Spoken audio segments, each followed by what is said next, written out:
welcome back to another episode of Star Wars Edge of the Empire. I'm your host, Day Tarzan, with the To Be Diced Adventures crew. Let's go ahead and roll out the cast and crew of tonight's episode. Let's go ahead and start off with you there, Ego. Top left. Hi, I'm Bren. I'm sick. I go by Ego for the game today. There's a Twi'lek scoundrel who is baby and does nothing wrong ever. All right. Welcome. On to the next crew member. Hey guys, I'm Dia, also known as DFL.cos on all social media. I play Dark, who is our bounty hunter gadgeteer with far too many guns than a person should have, and now a flying battlesuit. So she's going to be very fun. I'm terrified of when a combat scenario comes up with Dove on the battlefield. All right, next up is our local pilot, Chav Visto. Hello, my name is Matt, also going by War Tour Knight out there on the interwebs. And I have a wonderful, wonderful honor of playing Chav Visto, aka Agent Lancer of the ISB, former smuggler turned international or not intergalactic, this is all one galaxy, intersystem agent, and now we're moonlighting as a smuggler again to help the agent thing. It makes sense. Go back and watch all the other videos and it'll make perfect sense for all of you.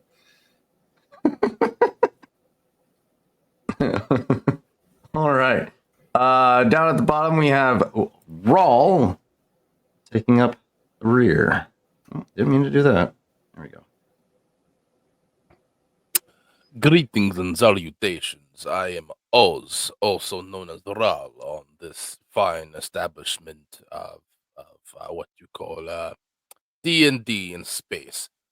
Yes, I play Grenadier Thursian, and he is going to blow your mind.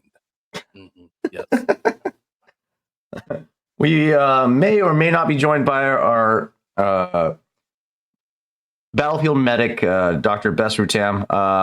He might have ran into some issues. We'll see. Hopefully he will join us. If not, no big deal. Let's do a quick little recap of what transpired last session. Lot has gone down. We got the Golden Skin Nothwin reunited with the rest of his, with what remains of his crew. The crew had managed to rescue a child of a downtrodden woman's who has been subjected to a life of hardship, and instead of taking money from her, they gave her money and offered her transport off world to establish a better life for her and her son elsewhere. The crew reunites after a string was dangled by Dr. Besrutam that if we're looking for work, that we can find work on Navarro, a budding planet or budding system that is growing in population. It's a great place to lay low and also make some money as a bounty hunter for the time being. The crew agrees to this and travels to Navarro. Meanwhile, Ego and Dove have a little bit of a catch-up moment between each other after Dove has a bit of a glow-up with her gear, with Caltho, and completing her contract with him. And let's see, what else am I? And there was some level of betrayal, albeit not of the crew, but a deal that was struck between Ego and Guy and the Pike Syndicate that's operating secretively on Nar Shaddaa. How that will transpire is to be diced, but the crew proceeds to Navarro in its entirety, unaccosted, and the last to arrive is Ego on his own Corellian VCX 100 series freighter. And that is where our story is to be diced. We'll be right back.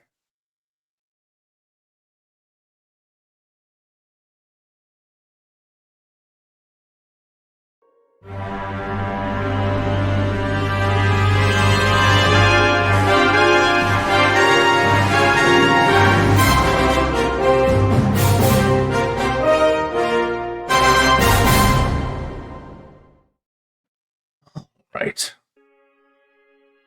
Our scene picks up at the spaceport here on Navarro. A ramshackle, not necessarily ramshackle, but a very underdeveloped spaceport. The city is constantly in a state of growth, and the growth that it's experiencing, it can't necessarily cope with at the moment, as they are severely understaffed on this planet. But with this growth, provides new opportunity of work and growth for the city, the planet itself.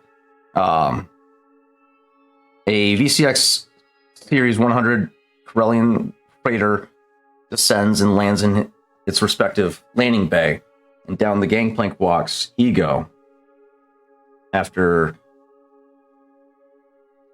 taking care of some of his own personal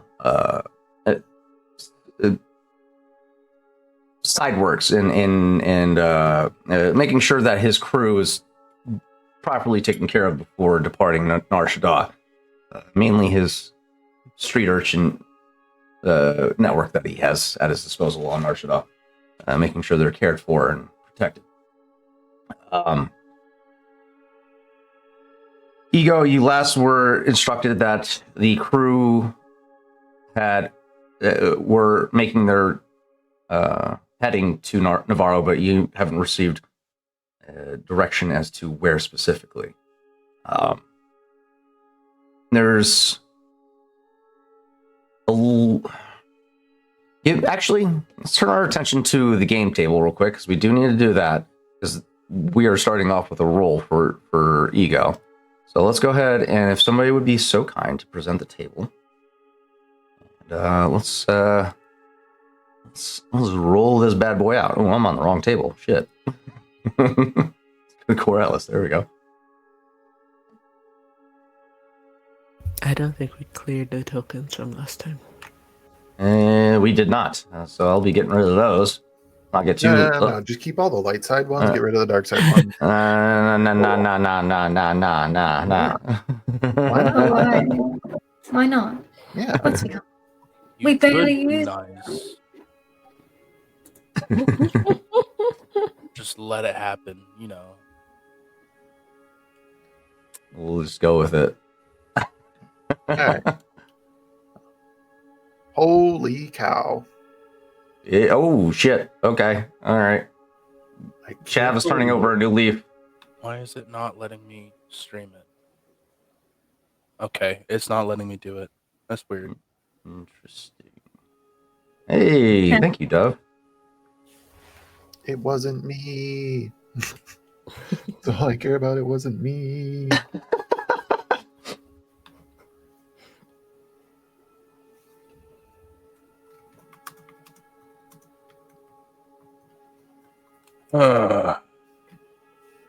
Yeah. I'm spotting that. Nice. Nice. Okay. So we're looking at 5 light side, 1 dark side so far.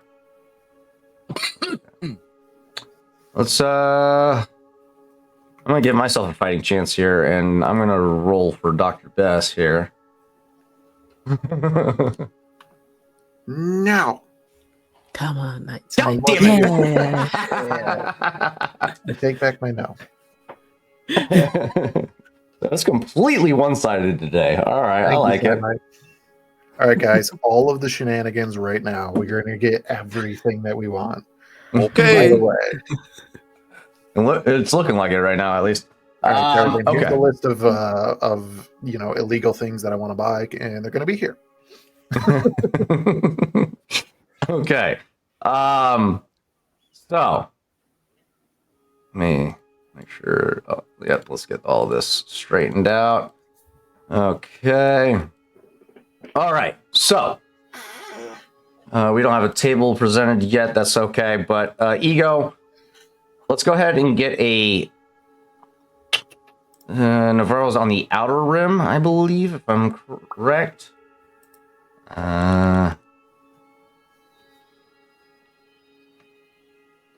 There we go. Where's Navarro on the map? That is going to be... Hey, I don't want that. Nope, go back. Ah, shit. I just closed out everything. I believe it's on the outer rim, so give me a knowledge check, outer rim. And call this a hard difficulty because this planet is still in its growth stage, so there's not a lot of information out about this planet yet. Jesus Christ. Okay. Well done. Ego, you do know this planet to be its primary source of income is bounty hunting. Mm-hmm. What you do with that information is up to you.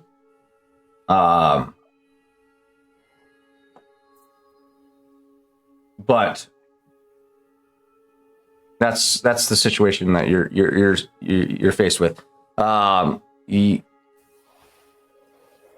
As you're walking through the streets, what's Ego's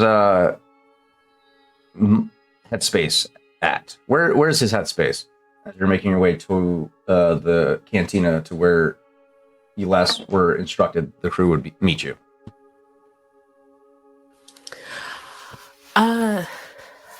I think once Ego had sorted things out on Norshina, with Slade and the urchins, I think as soon as he left Planetside, he just kept initially thinking about that video that Dove had shown him, Mm-hmm. and what that honestly could mean. Yeah. And the way that he's been carrying himself for the last couple years, maybe a bit more carelessly than he potentially should be. And then I think as they got closer to Navarro, I think some old memories kept trying to surface, and he's kept it so tamped down with the rest of the things that he's trying not to think about, Right. because they're not going to help him right now. So That's fair. Okay. he's trying to maintain his confident, cool, charismatic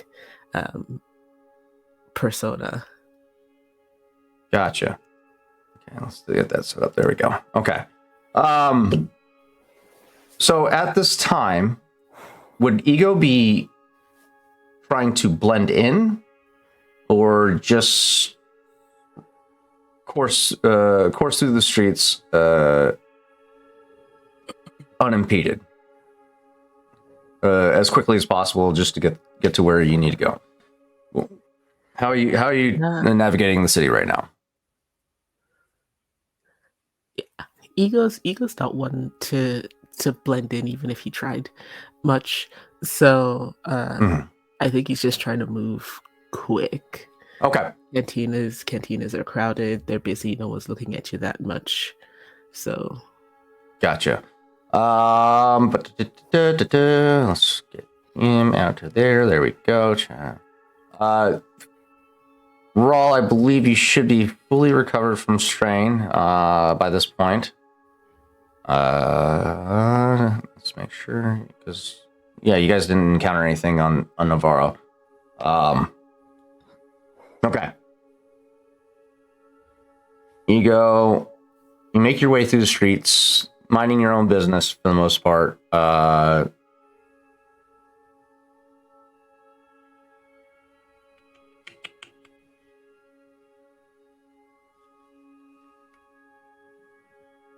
ahead and roll me a luck roll. White D12 12.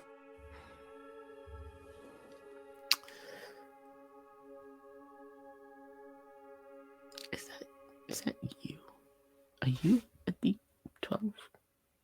The D12. It's the only white one.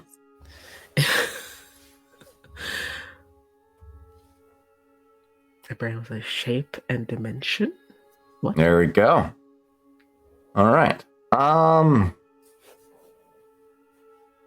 Simple enough. Nothing extravagant happens, but you arrive at the cantina that basically functions as the city's guild hall for the Bounty Hunters Guild, and it is at this point the rest of the crew of Core Atlas, or at least what remains of Core Atlas, their attention is drawn to the front door, where Ego is currently standing in the threshold, looking for his crew.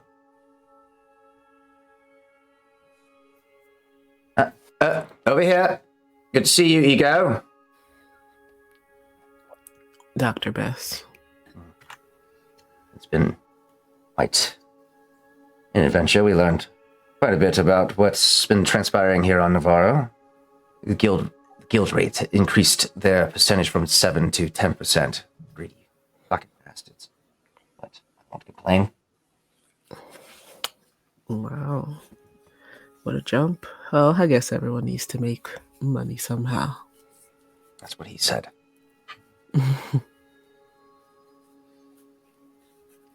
Well, how was your travel? Anything interesting? Did you learn anything new on your way here? Oh, no mundane as anything. Quite a nice smooth ride, I would say. Good. Have you lot been having fun in Navarro while I've not been here? Oh, we haven't been here for not that long. You can still have fun in a short time. True. But we've mainly been discussing work opportunities, as he gestures to Rawl and Shav. In the new arrival, Dove. So, what did we all come to a consensus that we are here to lay low and make some credits along the way? I'd love to make some credits while we're here, as he is sending this daily text to to Slade, wondering where the hell this shipment is that he's supposed to be picking up. Hey, it's me checking in. Hey, it's me checking in. It's just that gif of the guy just like standing at the window, standing at the frigate, or in the street, standing at the Rawls just peeking over his shoulder as he's sending this text. Maybe if you ordered it this way instead, maybe. No. I got wonderful people skills. You know, I know how to get the information out of guys like Slade. Don't you worry about it. Right, I'm just saying, sometimes these guys can be very slippery about how they do things. Well, I mean, he should slip something right into my messages so that I know where his product is that I gotta move for him. Otherwise, all that fancy stuff that you want, you're not. Yes, this has been an ongoing struggle for the past couple days. It's mind numbing. Hey, he's your boy, isn't he? Can you get this info from him? Again, he wanted us to move this stuff for him. I'm just saying. I'm aware. I'm not gonna get any coin out of this. This guy over here, and he gestures to Raw, he's gonna get some kind of something that's gonna blow me up in the next few weeks, probably. So, hey now, I'm trying to help prevent you being blown up, all right? By blowing me up before somebody else can do that? I'm looking up because I'm assuming I'm sitting and you're standing. Right. Yes.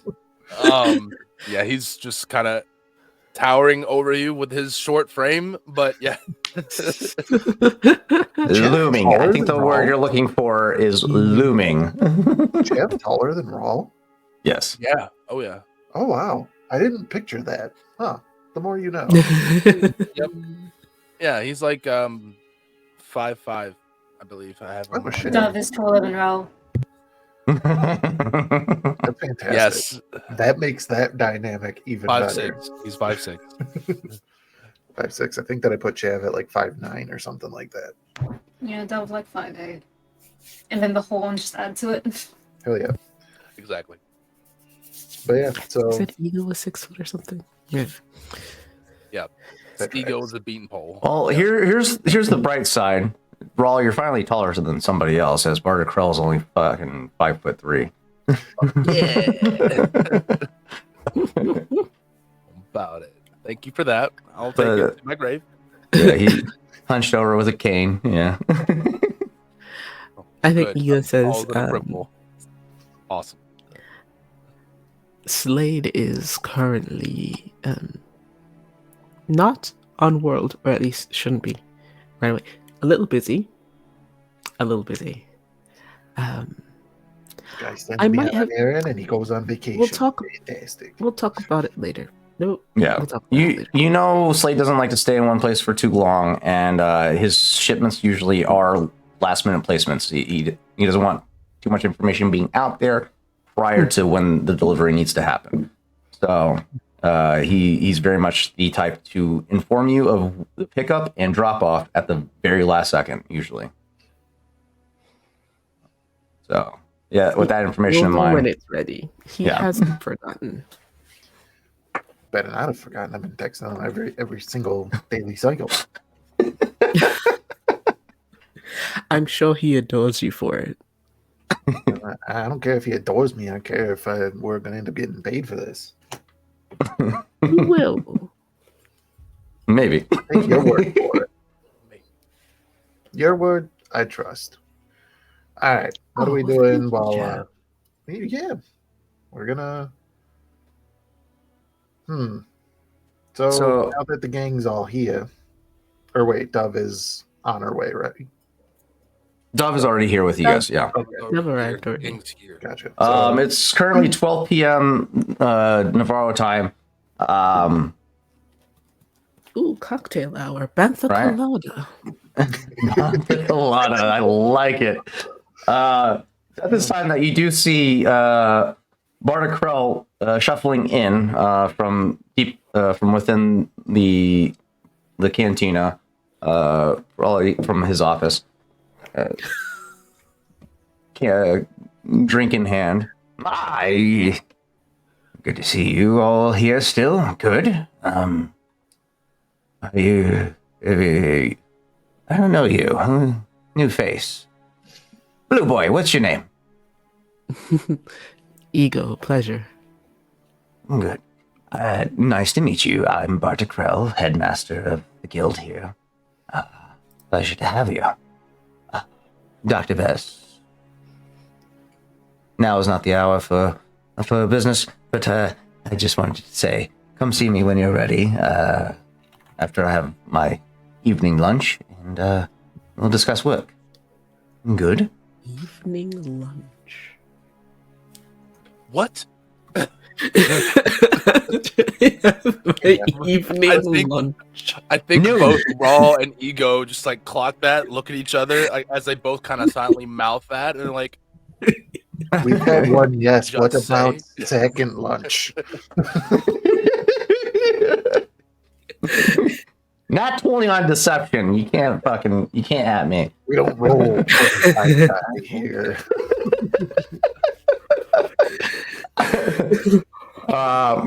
He shuffles over to a little corner booth where his lunch is already waiting for him. And he's just meticulously picking away at his meal. But yeah, what's now would be a good time to figure out what line of work is Core Atlas interested in. in pulling off. Bounty hunting has as Dove knows, has a plethora of job opportunities available. It's not just hunting down heads and bringing them in cold or warm. That's There's a fun part, though. say again. That's a fun part, though. Right. That's the most. That typically ends up being the most highest paying work, but also the highest risk. There's also archaeological work. There's escort work, so on and so forth. The job opportunities out there are plenty. It's just what is the crew interested in doing as a means of income, as well as would it be in line with the current directives that Killbolt has conveyed? Maintain a low presence, establish contacts. Has Chav told Raw anything about his new occupation? He was kind of getting at it, and I think he definitely would have. Yeah, because we started talking about how Chav needs to make some friends, and then we were talking about potentially looking at rebellion contacts, and Raul got a little. Yeah. I don't know, buddy. Yeah, right. So Okay. So at this point in time, I would think that while this conversation is going on, Raw would pull Chav aside and just be like, listen, I don't know about you, but I personally feel like Core Atlas is no more, at least for right now. Until we find my brother and our dear Wookiee friend comes back, I don't see us being the same. And I feel like it's time for a name change and a new purpose. all right, you got something in mind? Honestly, I haven't the foggiest. Well, and then he's going to kind of like look over your shoulder or the top of your head at everybody else that is in the sort of galley of the ship, and just kind of go, are we talking about everybody present? Well, it depends. Do you trust everyone here? He's going to start nodding as his gaze goes to Ego first, probably Doc second, as it kind of like gets like a, yeah, I trust him. Yeah. Then he looks at Dove and he stops. Dove is canonically leaning against the town and just like snacking on something. Yeah, I guess I trust all of them. At the very least, Dove can be bought, so. See, What? that's a smart comment right there.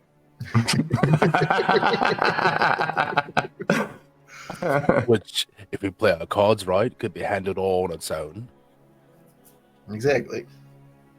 Although I don't think that if we're doing it this way, I don't think I'm getting that captain's share anymore. Well, assets have to dry up at some point, I suppose. And these Yeah, I are hard guess. times. He's going to kind of like look around at And look around. Yeah, this is not the Northwind Chimera anymore. it's not, and boy, do I wish he was. Nothing but a bucket of bolts. What happened to that old girl? Chev gets a very solemn expression, staring out as if romanticizing about a long lost lover. She's Oh, Not- my God. she's out of my reach at the moment. Wow. Dove turns to Ego and says, "That's what you sound like sometimes." Excuse me. Regarding what? Chev's You know, Chev will interrupt, just kind of like nodding and just go, she's got a boot on her. I believe on the, is it the Nemesis or the Negotiator? Nemesis. It's the Negotiator. The Nullifier. Nullifier. I knew Yeah. it started with an N. And yeah, Nullifier, what was the class ship? Has 4 gravity wells that allows it to pull ships out of hyperspace. Yeah. Mid travel. Massive stupid. ship. Yeah, but We know the Nullifier is definitely a Star that Destroyer. is. Oh, do you guys know? Probably Yeah. not. Oh, I think that Rawl might. Maybe Dub. I don't know who I've we got been- pulled over with. Raw's been on the Nullifier, yes. Okay. Interdictor class heavy cruiser. There we go. Victor. Because he got pulled over by the general when we were all, I think it was the first time we encountered the Nullifier. Raw was there, and we all Mhm. got pulled out of hyperspace. Yeah. It was not a pleasant experience for the first time. Yep. Second time you knew you had protection on board. It's this guy again. What's up? It all worked out. So, yeah, that's what he would say. It's currently got a boot on her, on the Nullifier.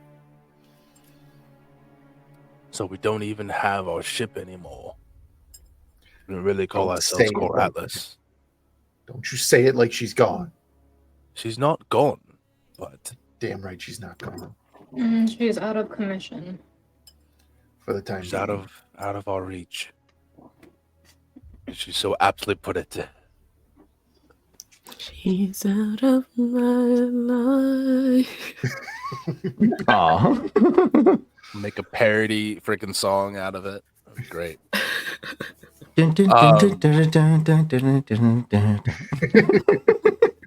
But can we really call ourselves Core Atlas anymore? I don't think that we can. And as he looks around again and he says, even with your brother back, I don't even know if we can. Either that or the name would get a lot longer. Core Atlas featuring a. Oh, I'm thrilled to be included.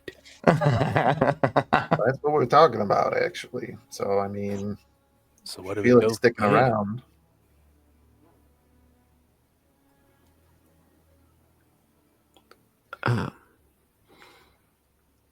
We'll see. All right. I suppose we can take that. Feel it in my core.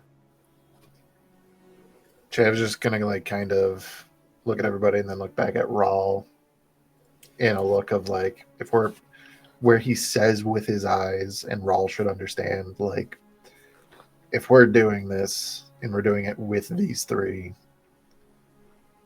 they're gonna need to know what I am trying to do. Because I think that even right now, Chav and Rawl's goals aren't even aligned. At least not yet. If if Raw's goal is to seek power, and if that path leads him to Northwood, then yeah, but Honestly, right now, his biggest bargaining chip, without knowing too much about the entire party, Rawl included, is, do you want to pull a fast one on the Empire? Yes. So to kind of put it that way, since we're all just kind of here, Where are we, actually? You're currently in the cantina. You guys have your own little section within the cantina. It's just past noon, so there's not a lot of people aside from Barter Krell in this area, a couple of cantina workers, and a sparse few bounty hunters. As long as you're not blatantly talking out in the open, this conversation is pretty private for the most part. just asking, I know that we haven't really gone over what Chav did and did not acquire from Slade. I'm going to ask about one in particular. Since we're about to talk about some sensitive things, would Chav have been able to pick up a comm jammer from Slade? Yes, absolutely. That definitely would have been in his something in his wares for sure. Perfect. Then he would turn. It would have been that cheap on. though, for sure. Okay. Yeah, we'll go over prices and stuff. And since I'm using it now, it'll be one of the priority things that I pick up. Okay. Once we go over the whole thing. But he'll kind of. Yeah, sorry, I got to catch up on all the shopping that we did. That's my bad. No worries. He'll activate that to make sure either A, nobody here is transmitting what they shouldn't be, B, if there's any listening devices or anything that would be in the room or unknowingly on anybody, so that this private conversation can actually remain private.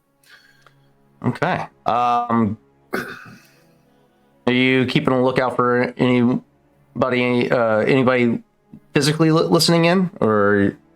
Well, Just yeah. gonna- I don't Okay, go want ahead. anybody to hear some shit and then go talking to people that they shouldn't be. Gotcha. Go ahead and give me a perception check. This is Perception. Guess what? Your boy put a thingy in perception. We have a lot of light side tokens. Does anybody object to me using a light side token? Take them all. Well, I'm not for going it. to do that, but we're going to use one. They're so we normally can just upgrade they're this. stacked at the end of the game, anyways. Yeah. Let me look. Honestly. Tell me if we see. Oh, nice. Tell me if we see anyone looking at us. I want to glare at them. Yeah, you don't see anybody, but you do feel somebody's breath on your neck. Ah, Jesus Christ.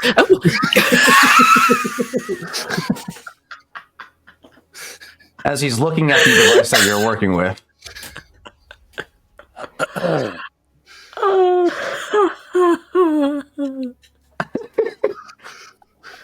Hello there. Just, By the way, Victor, the fact that your stealth is that fucking high is insane to me. Why- we play both. Every character he's created so far has an insanely high stealth, and it's fucking crazy.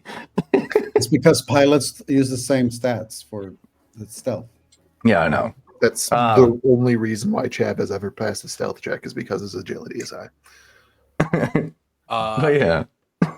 As Guy pops up, Raw will shoot Chav a glare as to the original conversation they were having, and whether or not Guy is also on this same list. Still dealing with the whiplash. That guy is just staring at this device like Chav's working with, breathing down his neck. You just have that thing of like, are you sure you want to do that?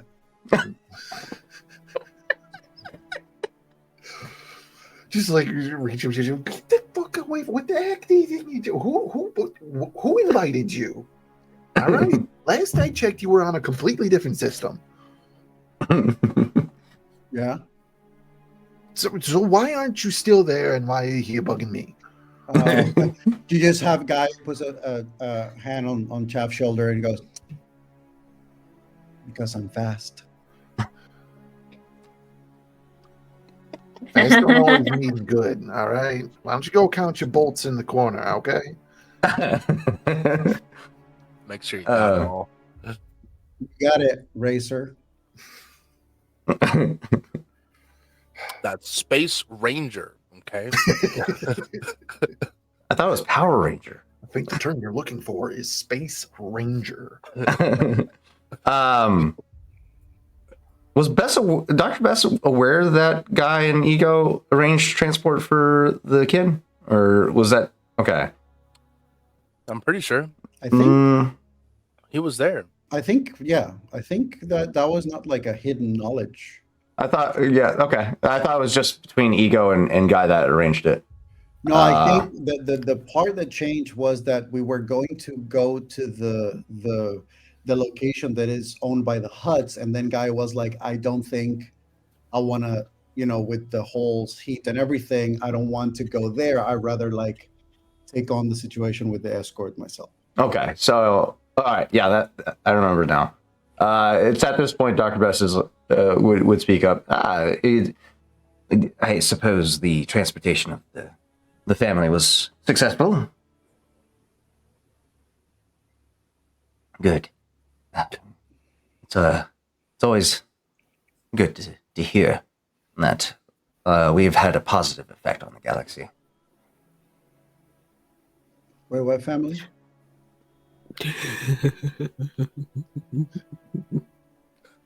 Tara and her son not sick. Yes, You arrange. Reach for the pad and then just start scrolling.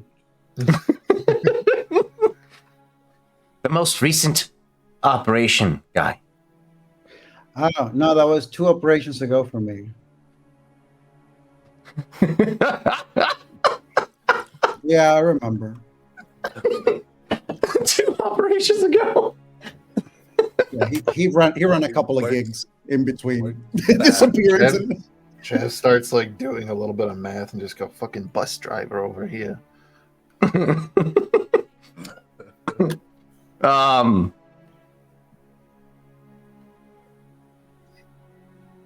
Actually, we do have some accounting to take on.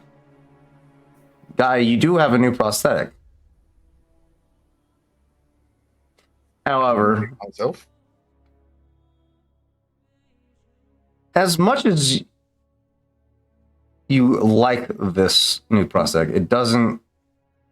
As you're standing side by or standing across from Chav at this time, and you take it into perspective, it doesn't seem to have the same level of operative capabilities as Chav's does. Above table, the cybernetic does give you a boost. It gives you 2 boost die to your piloting checks. It does not give you an increase to your agility, unfortunately, as that is a specifically garnered ability from a specific doctor that you have to see, which only Chav has seen so far. So you get 2 boost die to your piloting check, but it does not increase your agility score. I think Guy just has a moment where he's like looks at Chav and then looks at his. He definitely wears his better.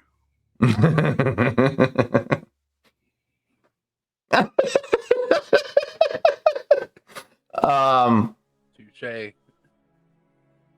Yeah, that revelation kind of comes into perspective. Like, damn it, I paid all this money and it doesn't fucking show up Chav at all. This is some bullshit. But I don't think Guy's ever gonna let Chav know that. Stoic. I don't think Guy thinks that is an issue when it comes to like his ability regarding versus Chav. Right.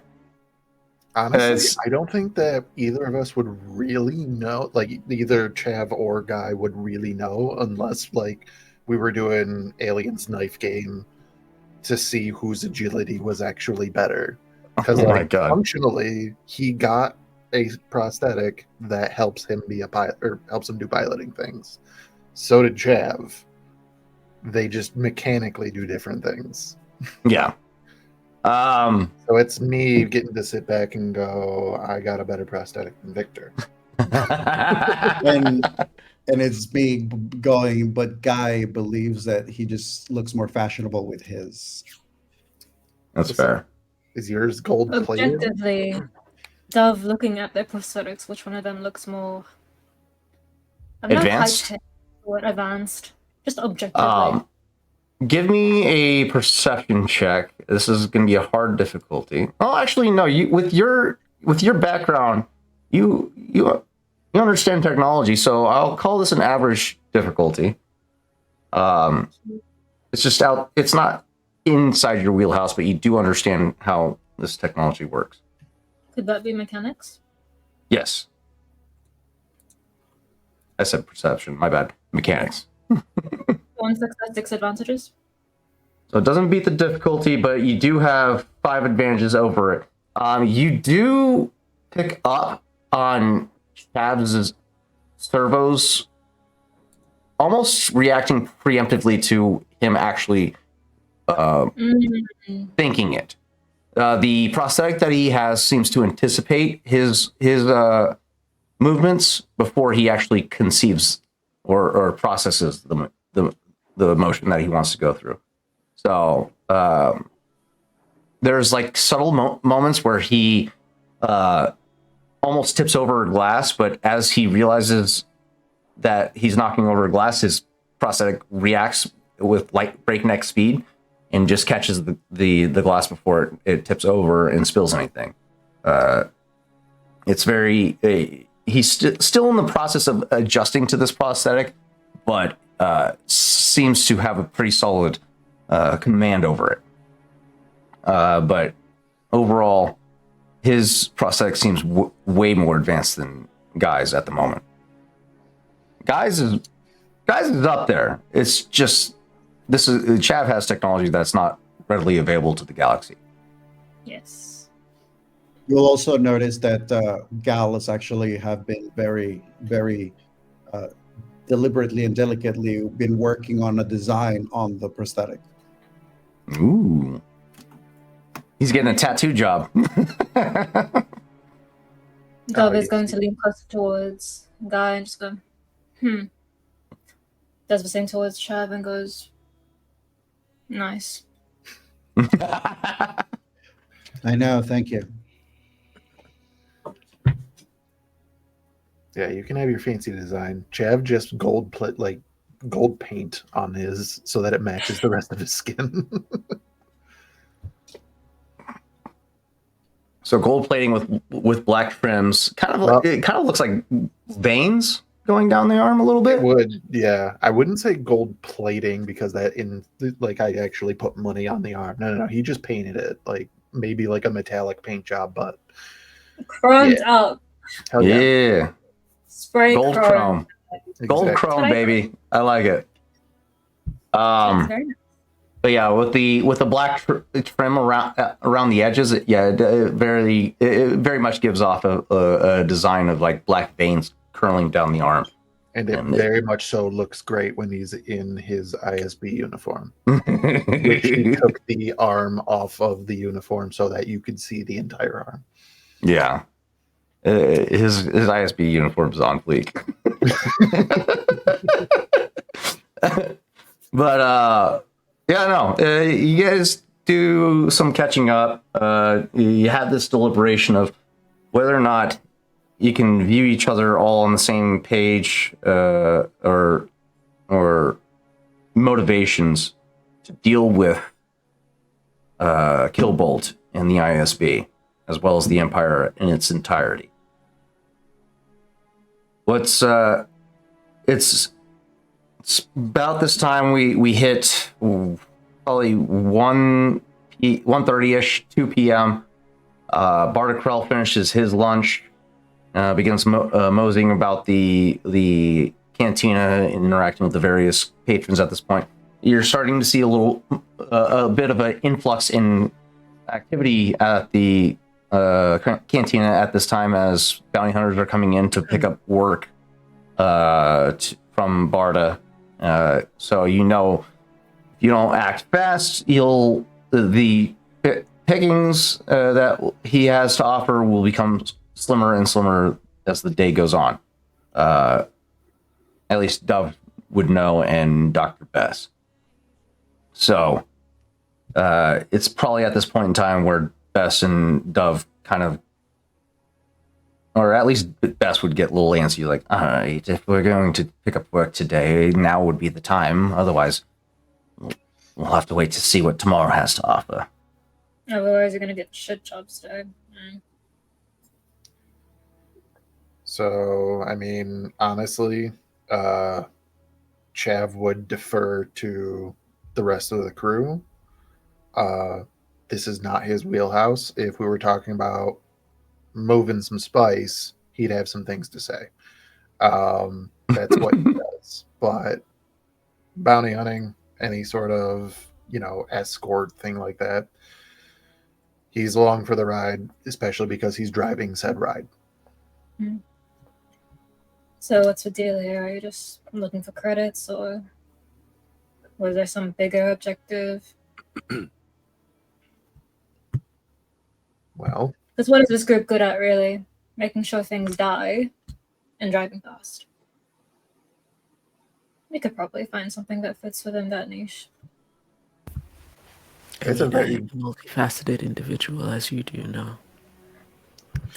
Hey, Dr. Bess, if they're gonna be coming with us, they gotta get badges as well.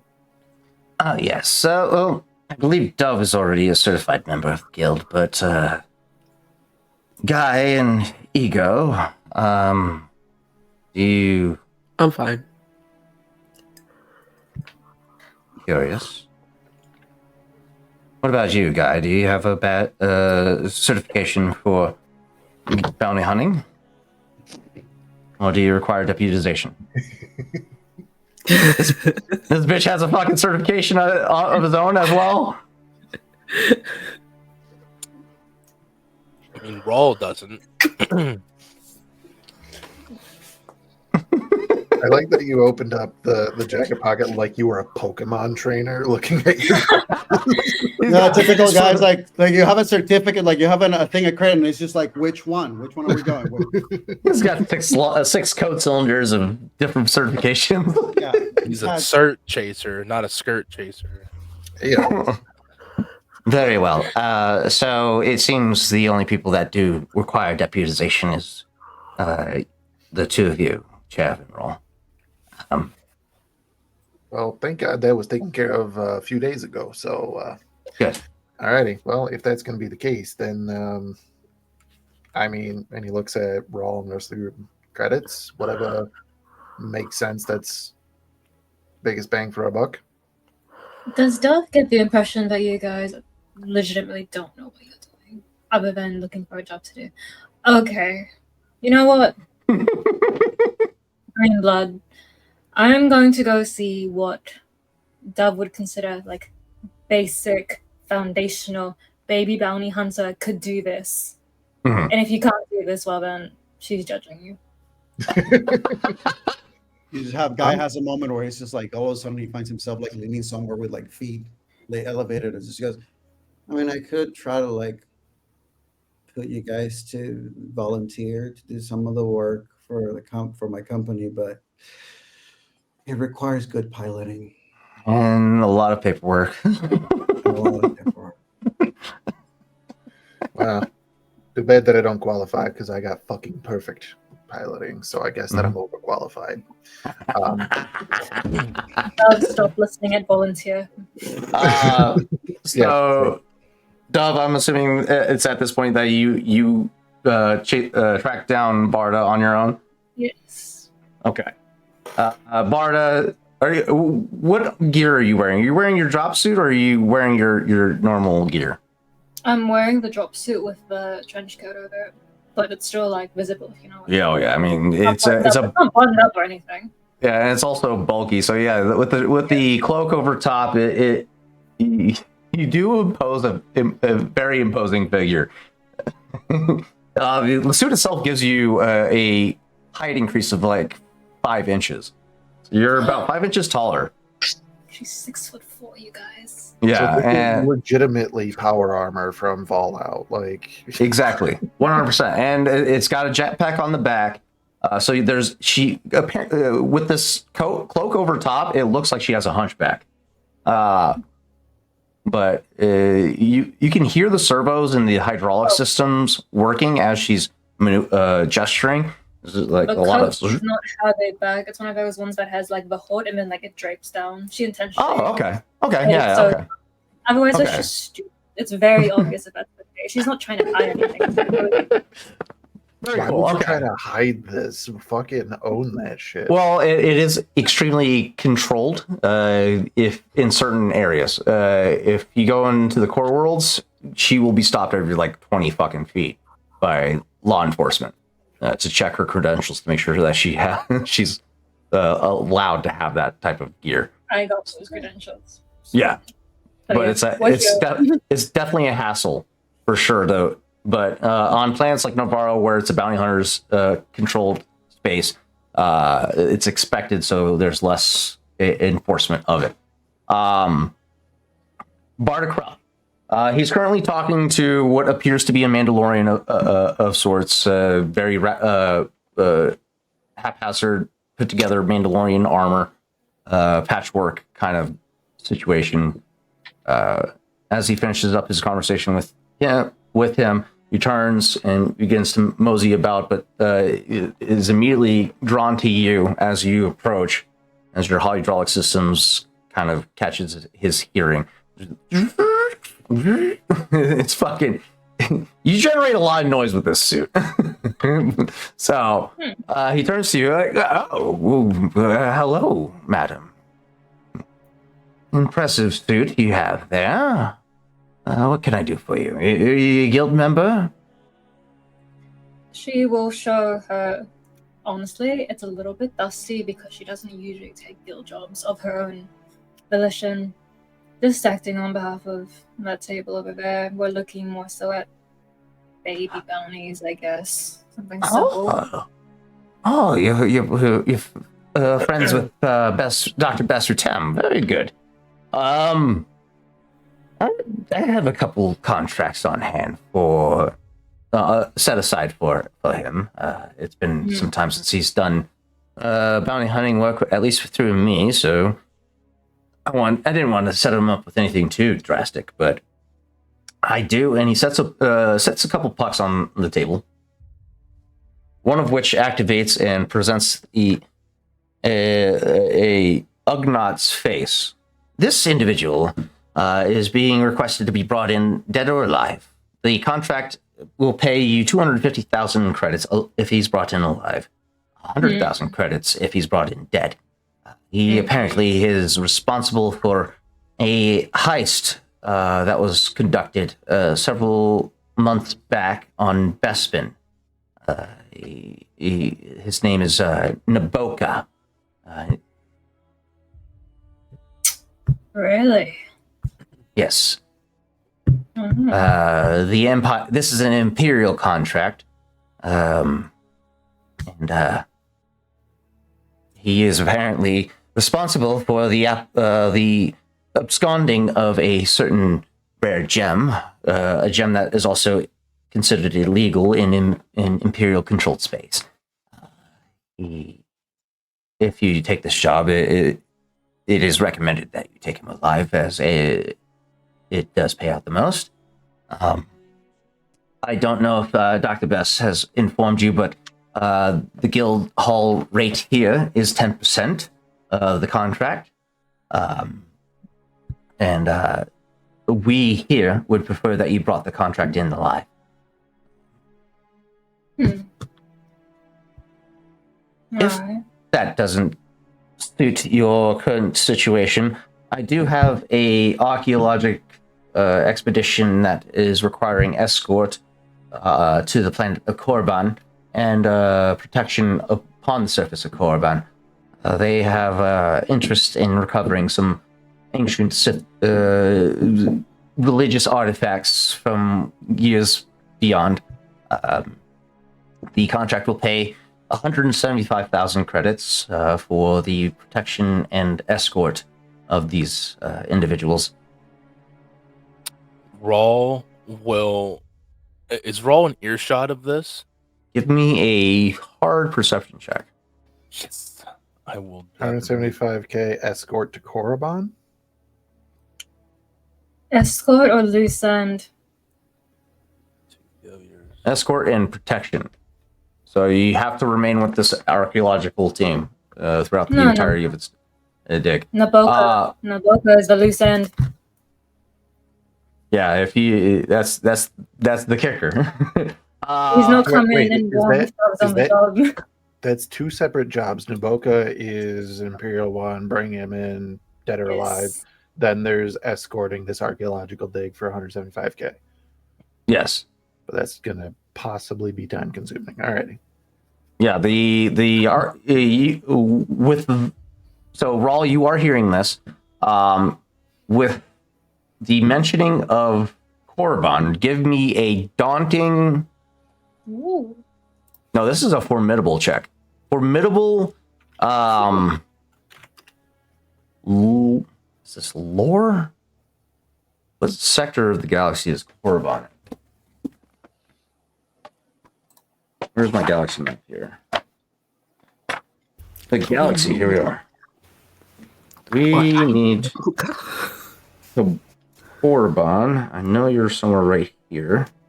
Well, Tarzan is looking for that. Dove is just going to Go ahead. tell him to hold on to those two and deliberate at the table. So, do you want to tie up a loose end or do you want an escort job? I thought you said your friend was good, Ego. Well, Was there a third Um, one? I'm waiting for Tarzan's answer so I can know how to react to this. What are you looking specifically to the?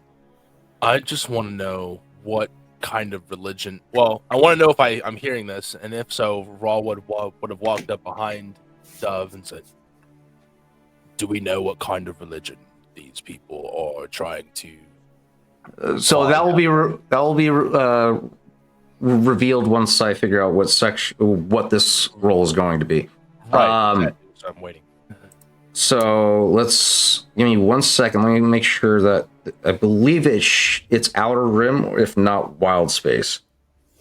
Come on, where are you, Korriban? There's got to be a faster way to find this shit.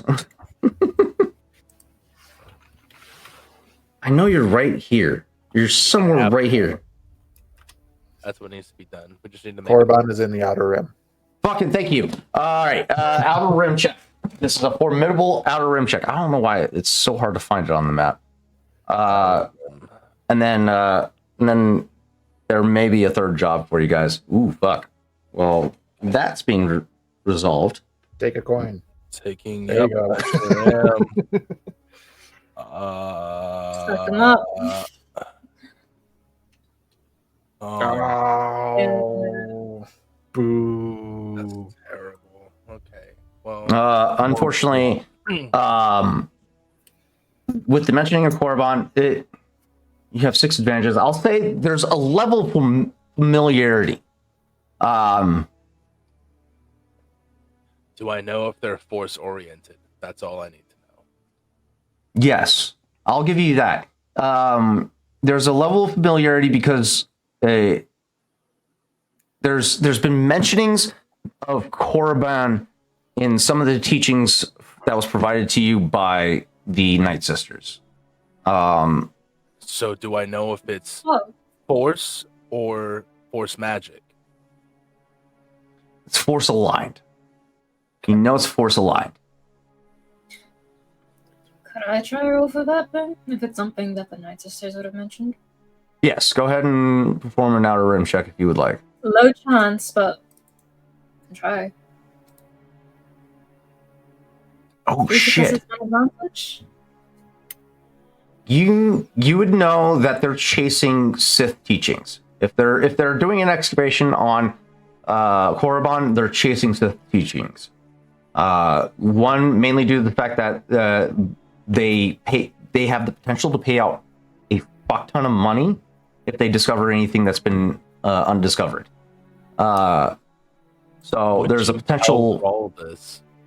to learn new force, hidden force knowledge on this planet. They'll be chasing ways of the dark side teachings. That's the only business they'll have there.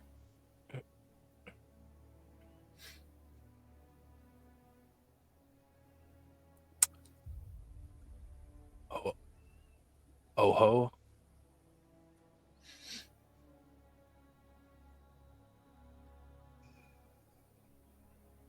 The only oh Did you shit, say, did you say oh? Mhm. he did. I heard it. He reaching out through the force. What are we doing? I like it.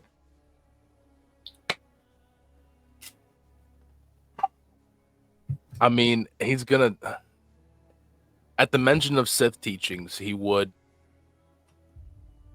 something in him would kind of like glitch, and he was kind of like, "Oh, this is an opportunity," and that thought kind of reaches out toward his brother, and it's just kind of like, in a way, that feeling would be like asking permission to be let go to go pursue this. Okay.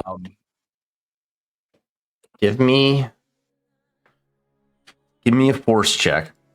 Okay. Utilizing your force sensibility ability. I don't know why you're trying to reach out through the force. Oho standing right behind you. This is true. It is true. You're right. My He's bad.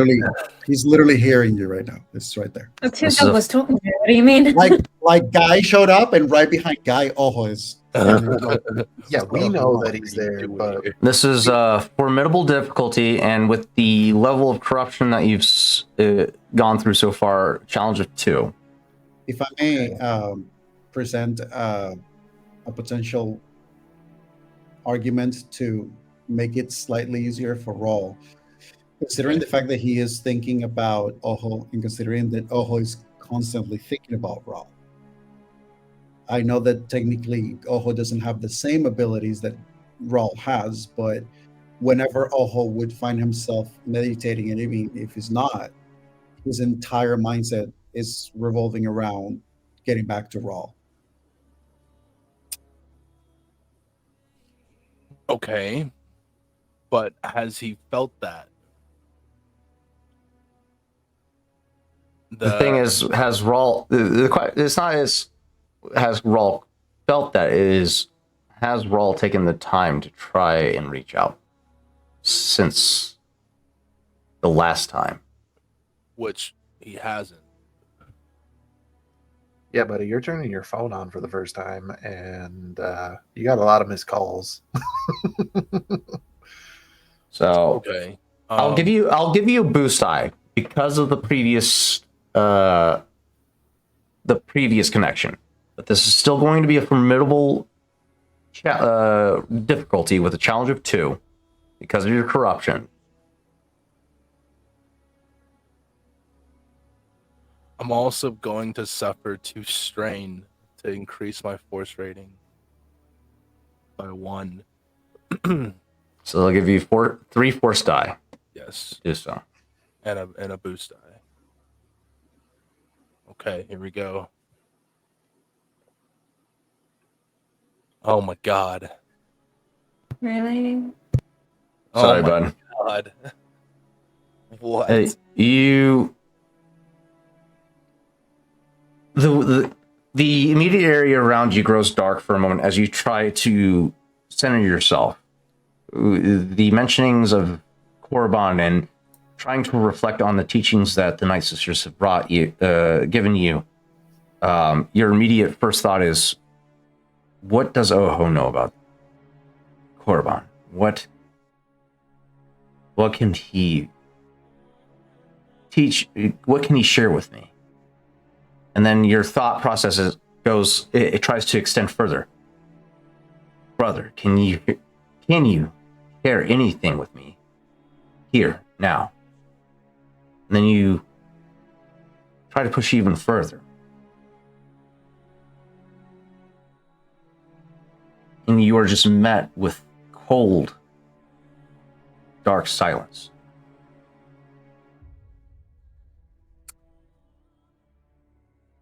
And it just, you can't shake the sensation of that tingling sensation that runs up the spine when you're faced with vast darkness. It's like being submerged in the ocean. You can't tell which way is up. And everything around you is this vast darkness. For the viewers, Raw's hands and feet would feel numb, and one phrase circles through his brain as this occurs: alone again. And overall, will step up to the counter again. Think I am interested in this escort mission.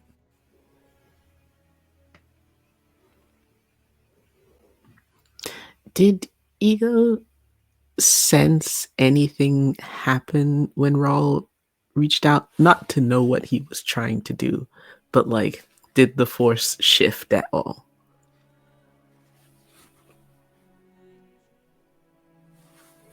You would have sensed Raul trying to reach out. Mhm.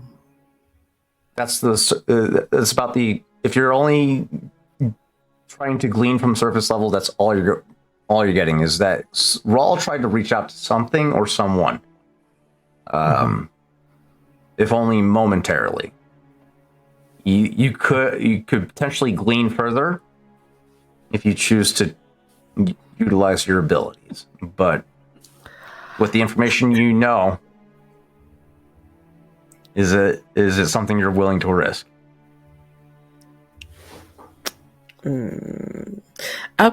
Ego is still a little wary of Raul's whole situation since Narshada.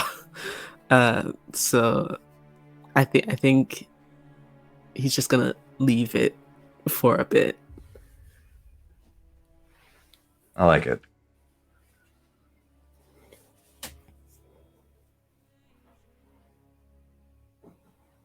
You guys have a couple options presented to you by Bardic Krell. Give me 1 second, actually. Yeah. Okay. The third option. Yeah. About to right now. Before Dove made her way over to you guys, they would have presented you with another bounty puck, a hunt, or a Zack egg, put on by the Mandalorian clans of Duxon. A small clan, but they are looking for competitors to a competitive hunting team to take on a hunt for Zack egg on the planet. That's going to require a lore check, or is that nature? Do they have nature? We do not have nature here. Yeah, that's going to be xenology. Geology, yeah. Xenology. That's going to be a daunting xenology check. Once you hear the word Zack egg, the name Zack egg. 2 successes for advantages. I normally hunt people, but, you know. Yeah. You know that Raul apparently does too. Mandalorians typically use Zack eggs as a means of testing a warrior's mettle, whether or not they're worthy of joining the ranks of the warriors of Mandalorians. It's a proving grounds of sorts. These creatures are massive in scale. Their hide is thick enough to deflect blaster bolts, and are rumored to be able to deflect even lightsaber blades. Horses blades.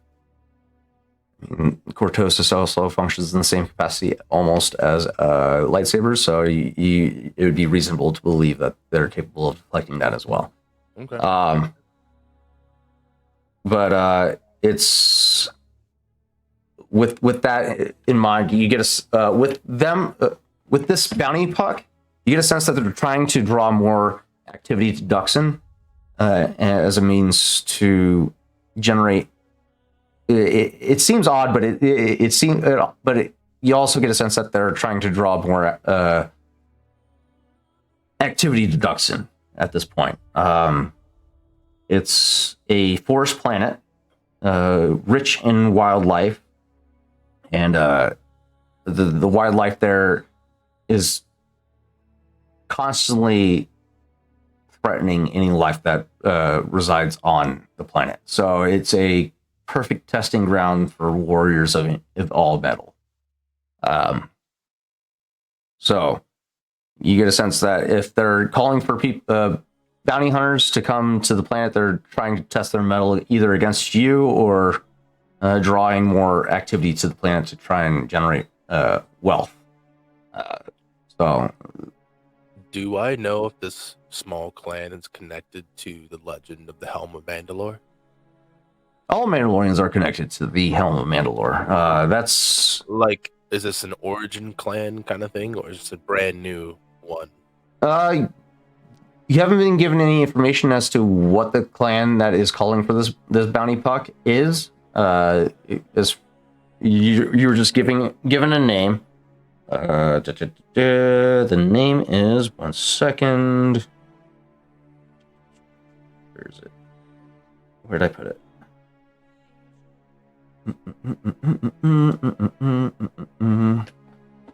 Where the fuck did I put it? There it is.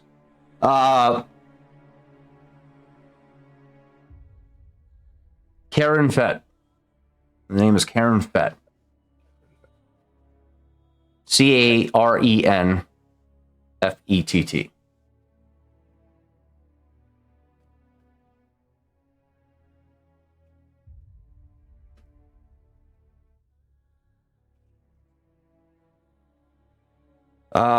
Whether or not it has any connection to the clan that was under the command of Mandalore the Indomitable, is to be determined. But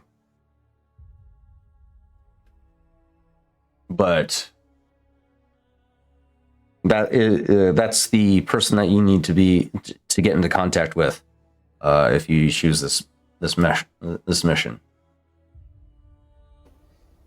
Each mission has a pretty significant timestamp for it. The most quickest mission is probably going to be the one hunting down Naboka, as you already know where this individual resides, and it's just a matter of flushing him out of his hiding spot.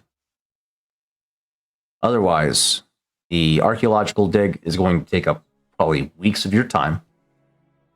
This hunt that this Mandalorian clan is calling for could take up weeks, if not months, as you have to track down a rare species to test your metal against, and could possibly result in your death. Did I miss a reward for the hunt? The reward that's offered is only 75,000 credits. Not much. And who was in charge of doing the dig? What contract was that from? The contract was offered by a archaeologist. There we go. Archaeologist by the name of Camden Floor.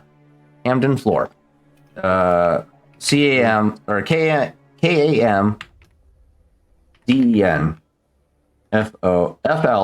FLOR.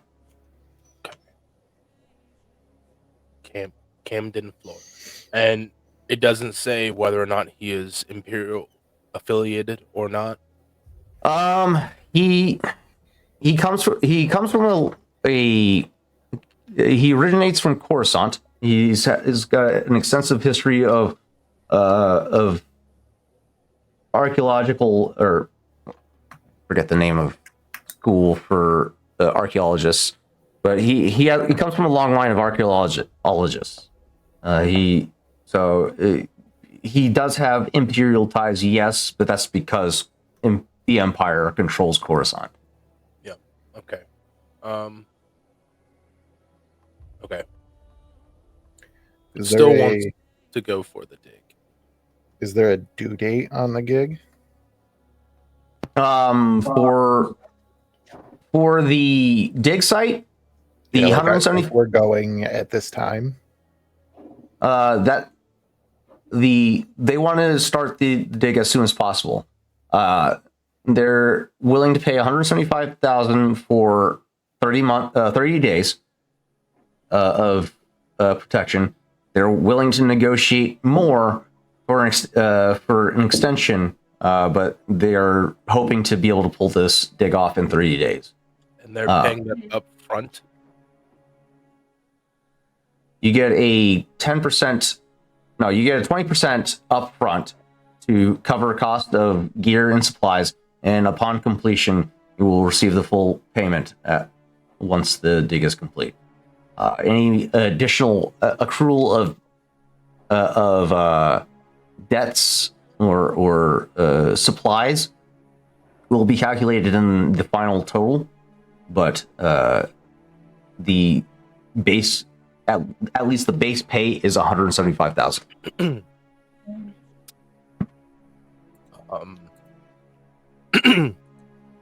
Once all the information's been talked out, Oral will turn to Chav.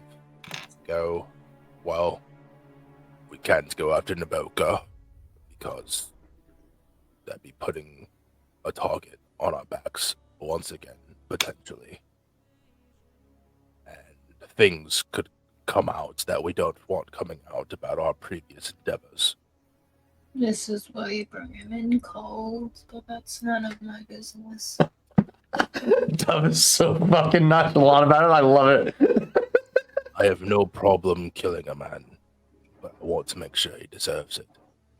The job we pulled against him put him in a bad light. Don't think he quite deserves death right now. He's got a bounty on his head. That's already a bad light. Sure, but because we put it there. And Someone this- else will go after him. Is this guy potentially on the hook for the Jewel of Yavin? That was the stipulation for the bounty puck. That He's is wanted for fine. the Jewel of Yavin. Yep. Because when you originally said it, you just said a crystal that was like restricted and stuff, and I was like, well, there's a lot of crystals that could be restricted, so I didn't want to say. I mean, that's Yeah. also yeah. I mean, you can leave it up to interpretation, but that's what Barda understands is the reason for the bounty. Above table, do we really want to get paid a third time for the same job? I mean, it's a job that just keeps paying itself, man. Just keep giving, you know? But no, Rawls' point still stands. Do we want to try and do this job and potentially get another target on our backs for? The field trip sounds more interesting between us. And then if we go after this creature, I've never seen this creature before in person. But And it's 75K ain't really a huge payday for compared to the rest traipsing of about these. in the woods. For who But knows how long. that would put you in good standing with the Mandalorians. Not by you, this The other thing in the half. world. Yes. That's another connection.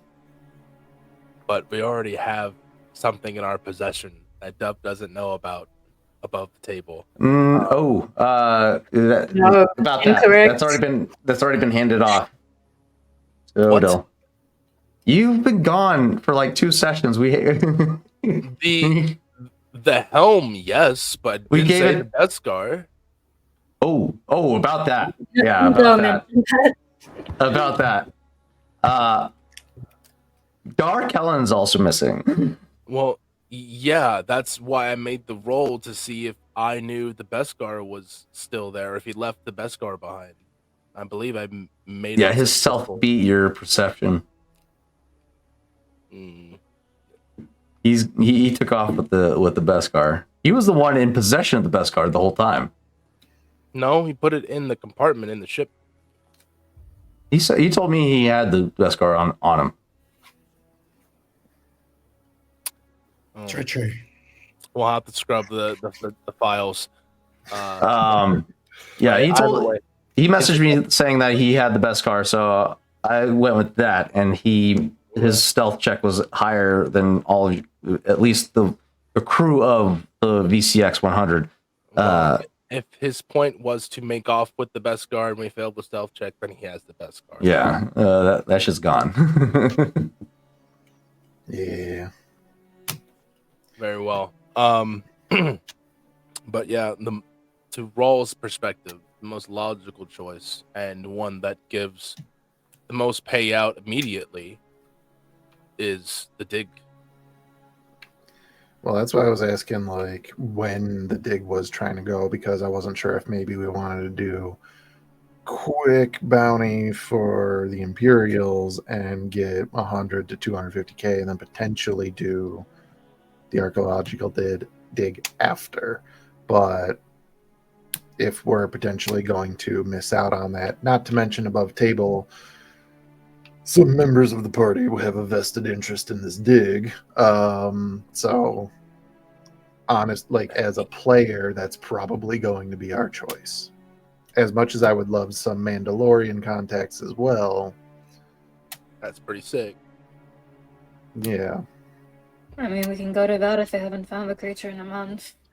Yeah, honestly, if they're this terrifying, I'm pretty certain that will still be available when we make it back from this dig.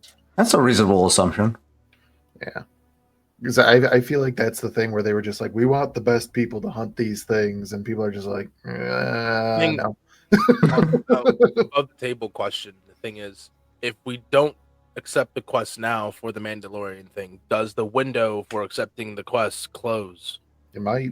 There's the potential, but from the bounty puck provided, there's no closure of contract. And there's no start date, like you have to be here by this date.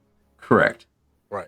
If I'm thinking about this as base as you can by using statistics and probability, it's a 50-50 chance of if somebody takes it while we're gone or if not.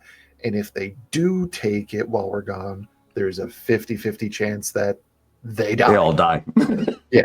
So that brings it to a total of like a 75% chance that when we get back, that's still there. Or it's there again. Not to mention the point that I would find it hilarious if it's the kind of thing where like some of the people that have been trying to hunt this thing get trapped somewhere in the wilderness where this beast is, and like Guy gets hired to try to extract them. So he's been actually like taking. He's like oh, I know what you're talking about. Like I've rescued like a fucking dozen people in the span of like the last 6 months. Just like literally, they just get lost because they run away and they don't know how to get the fuck out. Guys, just mention. This planet again? Not to mention, if people keep dying on this mission, maybe that bounty goes up after a bit. Maybe. Which I have one more. Sorry, go ahead. Mine should be quick. It would just be on all three of these. How long have they been active?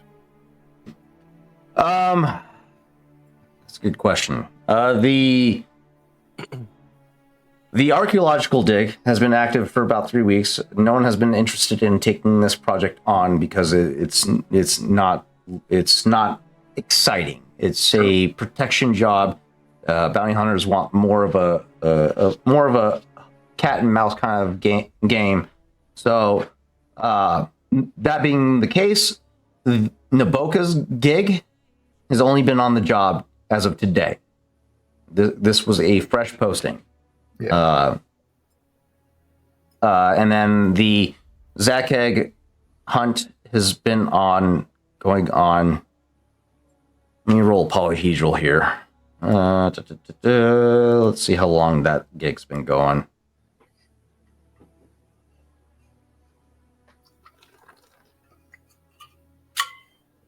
Roll, bitch.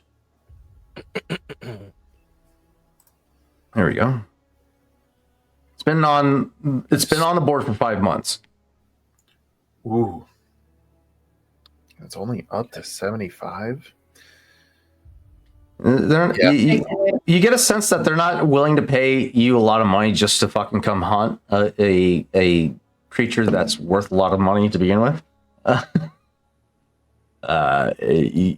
You're more so gaining notoriety with Mandalorian clans. And Oh, yeah. it's to hunt the egg, not the creature. Oh, Right. you're hunting a creature. You're hunting the creature to death, or was it worth more to be alive? The practice of hunting the Zakeg is a fight to the death. You're fighting a mature Zakeg in its prime to the death to prove yourself as a capable warrior within the Mandalorian clans. Any creature that's younger than a mature Zakeg will not gain you the notoriety necessary to prove yourself to a Mandalorian. So we tame the creature and ride it like a fucking dinosaur. Yep. Okay. I mean, that's also possible. Alrighty. Matt's vote is archaeological dig, and if when we're done the hunt is still there, maybe we go that route. The the bounty for Naboka, I could take it or leave it. It's a quick payday, but there is risk because our faces are technically on that. So here's my question. My last question. This will clinch it for me. If we take the Naboka contract, do they give that contract to anybody else? No. There's the potential, yeah. Do I have we got a whole spiel about you don't go after somebody else's bounty. That's dependent on guild location. So anybody from Navarro, yeah, you don't have to worry about anybody from Navarro coming to chase down your contract. That's also dependent on the availability of the contract to other locations throughout the galaxy.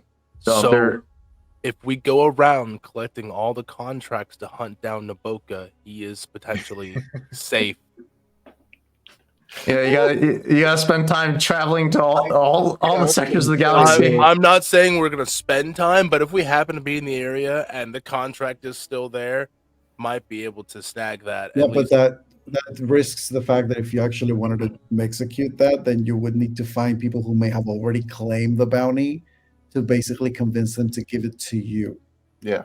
Which opens a whole new world of problems. And then it also puts you in perspective of the guild that you're going around the galaxy collecting the same contract over and over and over again. Yeah. That's if they catch me. Okay, I can This always. is why Dalek doesn't take guild contracts. This is why Raul has enemies. This is why Raul has enemies. But okay, at the very least, we take this contract. There's no time limit on. Well, this. here's the thing. You could just kill Naboka for free. I mean, yeah. And not take the contract. Well, why would we do that? We don't want to kill Naboka. The poor guy got enough taken from him, okay? We framed this motherfucker. Or you can set him up with a guy and help him relocate. I don't remember exactly all the details about this, but I remember that I was very, I think, thorough with Ojo when we were gathering information on these people. And the whole concept of putting this bounty on this person was because it was like no heart, like no emotional or like moral distress because of it. I don't remember all the whole backstory of this character, but I don't think it was like oh, poor him. Yeah, I don't feel that way at all. It's literally like, do I want, like, me looking at it, do I want a quick payday? And bringing him in alive would be the better payday. However, that brings up some issues. But wait a minute now. We take the contract. We have Guy. We fake his death. Guy relocates him. Everybody wins. How are we going to bring proof that we have him dead, though? We have somebody's other face genetically modified. You would need to convince Guy. Is too, that by the way. hang on? Is it gonna cost more to give somebody else cosmetic surgery than we would get for just doing the face? All right. It's at this time. Let's go ahead and take a quick 10-minute break. We'll continue this conversation behind the scenes. All right. You guys come to a decision what we're going to do. All right. But for the viewers, we'll be back in 10 minutes. Get yourselves hydrated, be situated. We'll be back and we'll continue the story of Corellis / whatever we are now here on To Be Diced. We'll see you guys shortly. Don't go anywhere.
Hello and welcome back to Star Wars: Edge of the Empire. I realized I forgot to do the announcements again at the start, so we're gonna go ahead and do that now.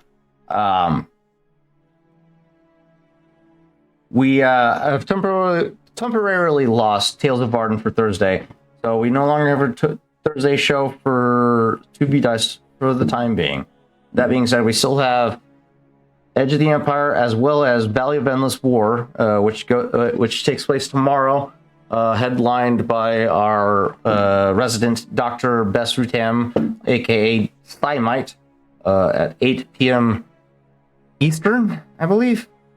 Let me pull up the old Discord. It should say that there for me, but it will be in Arizona time because Arizona is the best.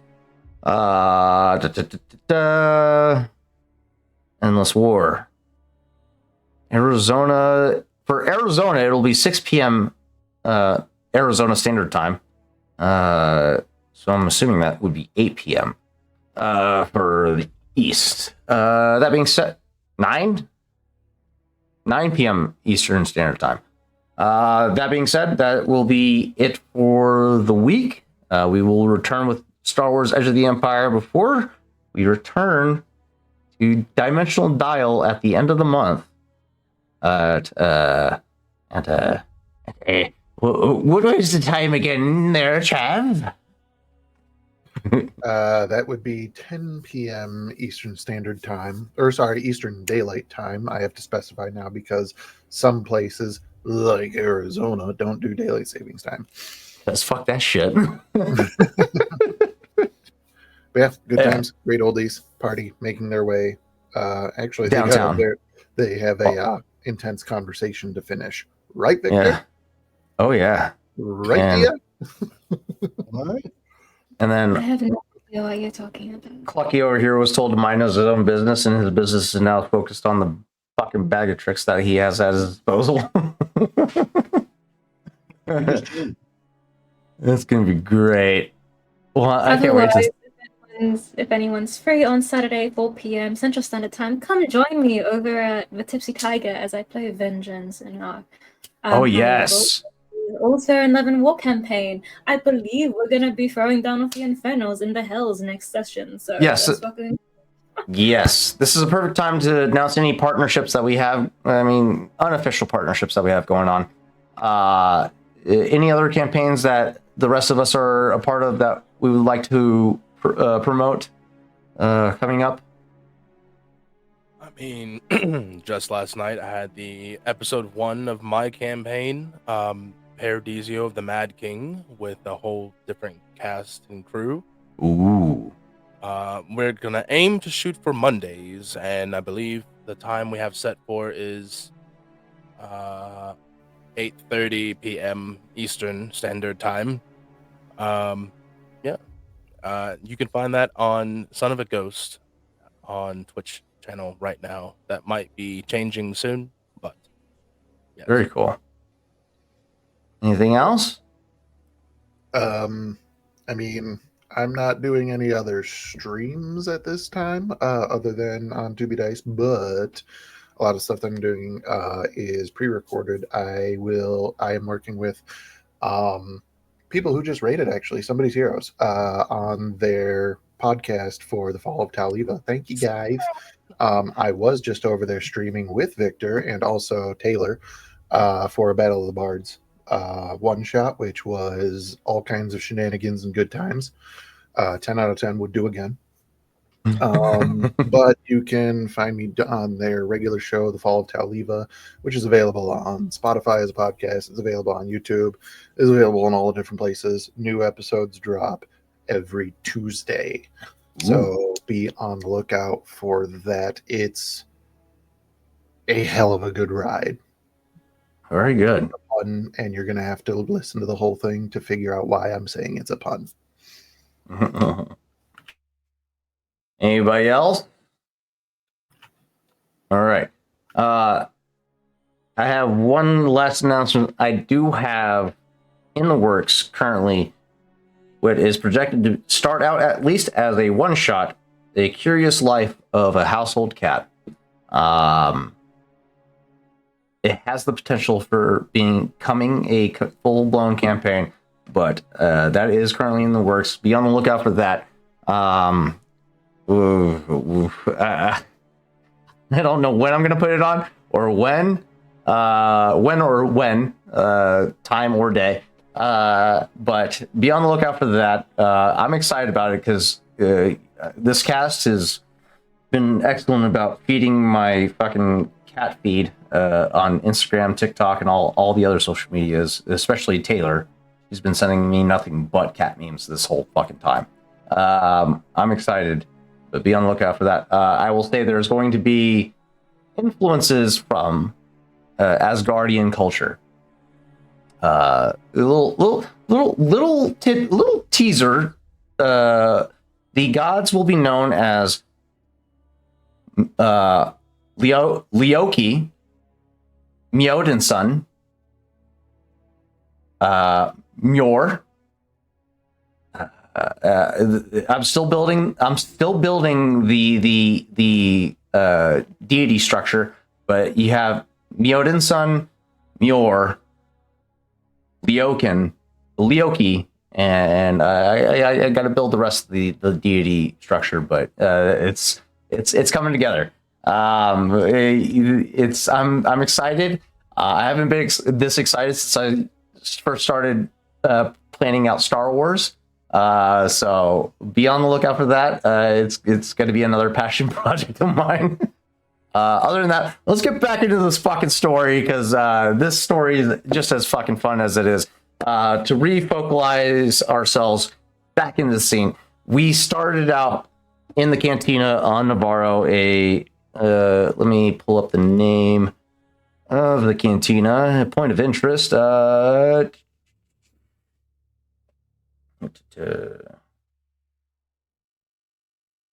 don't have a cantina name? All right, we're going to make one up. The Bullock Canyon Cantina. Headmastered by I already forgot his fucking name. Baylor Krell.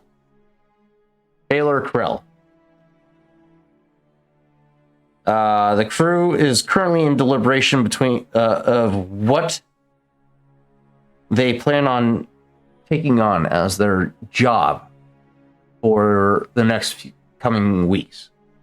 Some of them drawn to the idea of delving into the ruins of Korriban to uncover lost ancient teachings from the Sith. Some of them contemplating taking on the hunt for Naboka, a former contact of theirs that they hired for the hunt for the heist of the Jewel of Yavin on Bespin to cut off loose ends. Others are indiscriminate. They have no dog in the fight in either way, whichever. They're just here as a means of additional support or curiosity. This is where our scene picks back up, as the crew is in a semi-heated discussion as to what is the most beneficial for the group.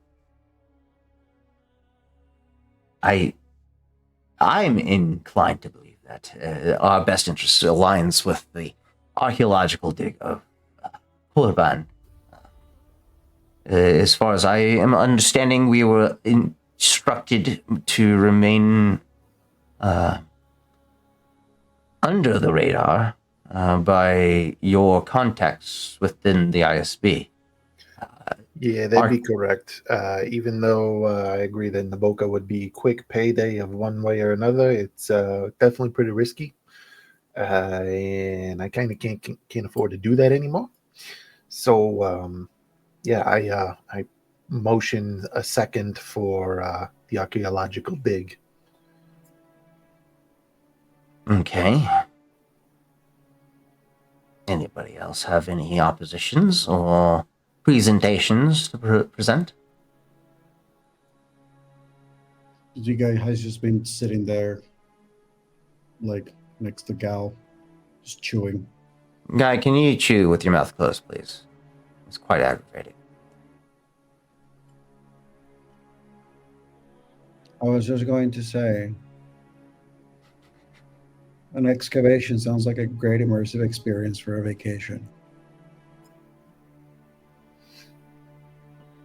Chad's gonna look over at Ron. But did we invite him? Not seems- quite sure, but he seems eager. He seems to show up when we least expect him. But he proves himself to be quite valuable. from time to Turns out to time. be something, that's for sure. Thank you. Guy, mouth closed, please. Thank you.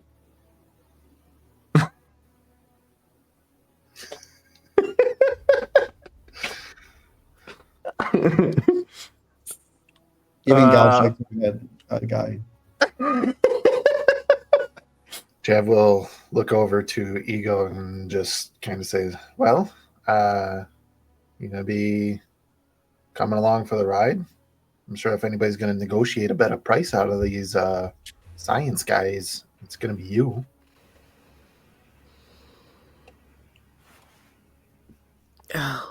You do tend to charm the heads right off of people, don't you? I'm charmed already. I'm just sitting here. Complimentary. We just showed up at a bar and Ego managed to charm the pants off of a bartender almost immediately. Really? Astounding Wow. work. There you go. Oh shit, never mind. That was only Dar there for that. Never mind. Ego, Bess doesn't know about that. My bad. Best It's still alright. untainted, yes. Too much information in my head. It's all right. It is within my skill set. I'm not terribly familiar with the temper of archaeologists, but sure. Raw will turn to Dove. Thank you for Well. doing that for me. If you're willing to look past our most recent jobs, I'm sure we could come to an arrangement. I'm gonna say for Rawl, it is a bit of a shock factor seeing Dove with this new gear. I mean, she does impose a very imposing figure. It's not Towers overall, yeah. towers, and she's also it's an exoskeleton of sorts, which almost doubles her size, and she looks massive. But Like see, she- even with her height, Raw's face bigger, so it's fine. It's comparable. I think Yeah, Rowan's but musculature is bigger. I think it's Think always me- been bigger. I think you mean formidable. But yeah, Oh, you present this opportunity to Dove as well. Dove, what's your inclination? What are you feeling? I mean, you've been inclined to take on more exhilarating jobs. I'd assume an archaeological dig is not exactly up to the snuff that you're usually chasing, but it does present some interesting opportunities. Yeah, see, so you'd think. In response to Raoul, Dove said, if I wasn't willing to look past jobs, I wouldn't have taken half the ones I've already been on. And I wouldn't be here talking to you lot if that was the case. They're digging up some interesting sounding things, so it's not so bad. Point well made. And who knows, maybe we'll unearth some ancient droid parts for you. More room for upgrades. I can socialize Uno some more. And I could also find some droid parts for myself as well. And he, no, I actually wouldn't know, I guess. What, were you there when Draw purchased the Chassis, the droid chassis. At Slade's? Um, At Slade's? No, she was not there. She met up with Ego was there, but Dove was not. then, yeah, Raw would say this, and you wouldn't really know what he was talking about then.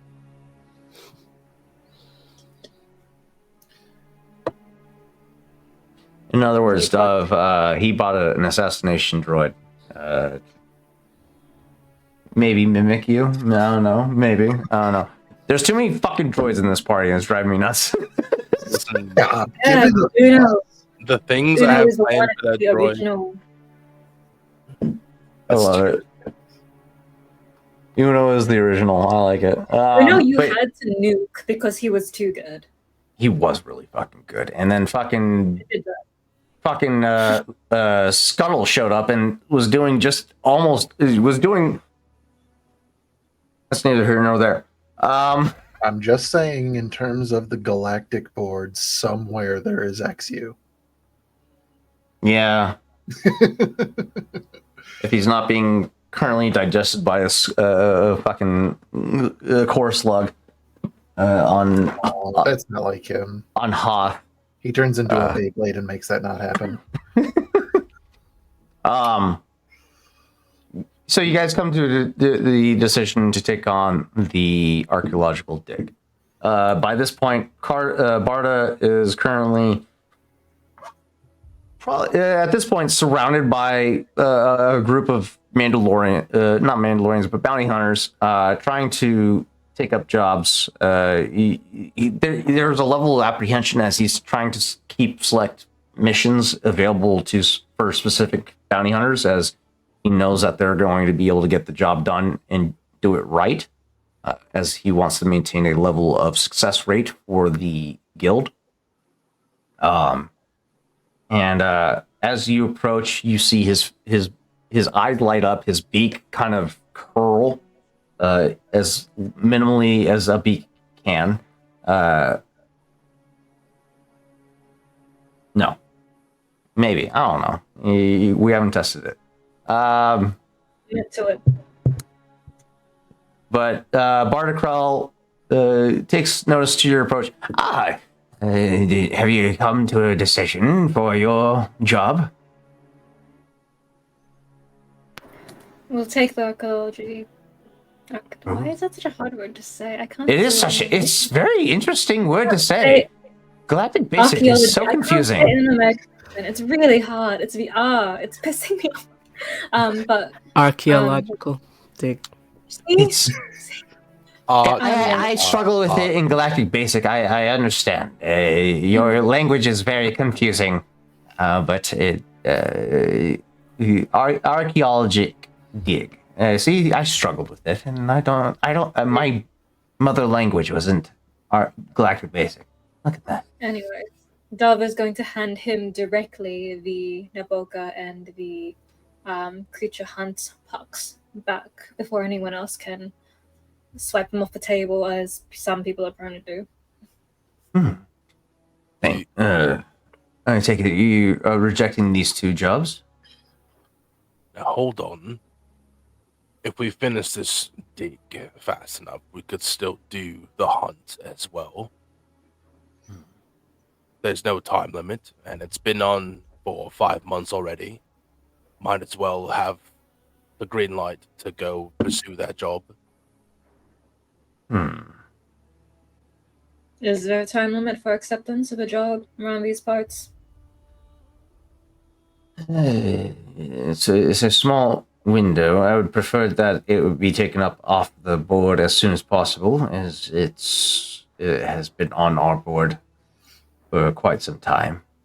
I don't like jobs being stagnant on the work board.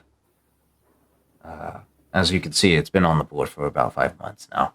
So I would prefer, if you're not going to take it right away, that I afford it the opportunity to be taken up by somebody else as soon as possible. If it's still on the board, then it's free game for you when you return upon completion of your current bounty. It's been there 5 months, old chap. I think we could swing by and do it as well. All right. For the time being, it will still remain active and for the rest of the guild. If you complete your job and within the time frame and it's still active, then you will be priority for first pick. Does that sound ideal? Sounds just fine to me. Yeah. Good. Good. Just contact me once you complete the job for the archaeology. Archaeological The dig. dig. There you go. Thank you, my friend. Archaeological dig. And I'll be sure to keep this job on hold for you when you return. I think Ego's kind of slumped in the seat and is just kind of mumbling, I'm not hunting a Zakek. I'm not hunting a Zakek. Not doing that. Not happening. Absolutely not.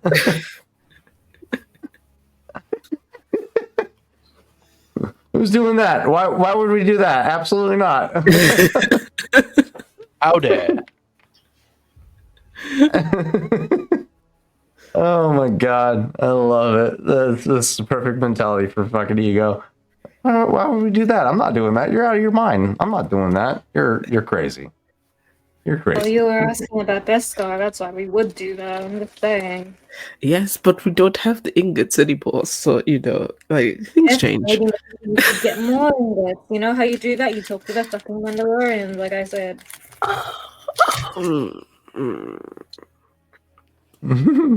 You're making it harder for yourself, I'm telling you. I think my life is hard enough, Duffley.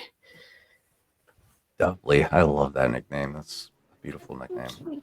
To be fair, unless we're about to get a text right now, we're probably going to have to, at least some of us are going to have to leave this dig site because we have a job to go smuggle some spice. There's And if like a that chance, is yes. to correlate with this hunt, we could have the hunt people, then we can have the smuggle people, which Chev would be a smuggle people over a hunt people. And I think that Ego would be a smuggle people over a hunt people. Not, Yes. I have to rephrase. We aren't smuggling people. We are people who smuggle. Yes. Thank you for the clarification. So then what? Rawl goes with Dr. Bess to the dig, and Guy and Dove go to the hunt? Well, it depends. Right Oh, now, no. everybody is going to the dig. Okay. Yes. This is later. Yeah. But yeah, to split. Because this dig is a Mhm. month, basically. So they said 30 days on the contract. They're paying for a month, 30 days, yeah. but it could be longer. Which, if it's longer, we're getting more money. Right, Ego? Correct. Again, the temperament of scientists is unknown to me. They're not charismatic. They're smart, but they're not charismatic. They want the have- stuff that they want. But they have I money. feel like they're sometimes broke as well. So, Tego Issa, is that you?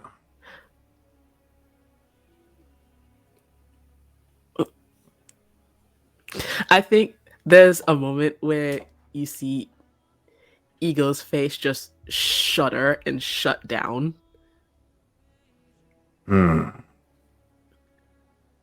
Last I recall, the boss and I left you dead on the backwater planet. What are you doing here? As you turn around, you spot a familiar face. A Zabrak individual, red-skinned, with black tattoos across the face, dressed in a trench coat, heavy plate armor on his adorned on his chest, dark red eyes, piercing, locked onto you. And this individual by the name of Barda. Nope, sorry, thinking of Bardakrell already. Fucking shit. You know this individual. God damn it. us out. I'm always. It's all right. You know It's this okay. individual by the name of Vren. Vren. Vren Skiv. Vren Skiv, a right-hand man of your former boss a long time ago. Vren looks at you.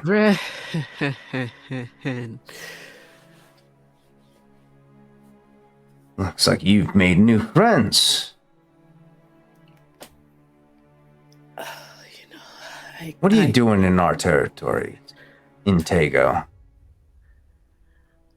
You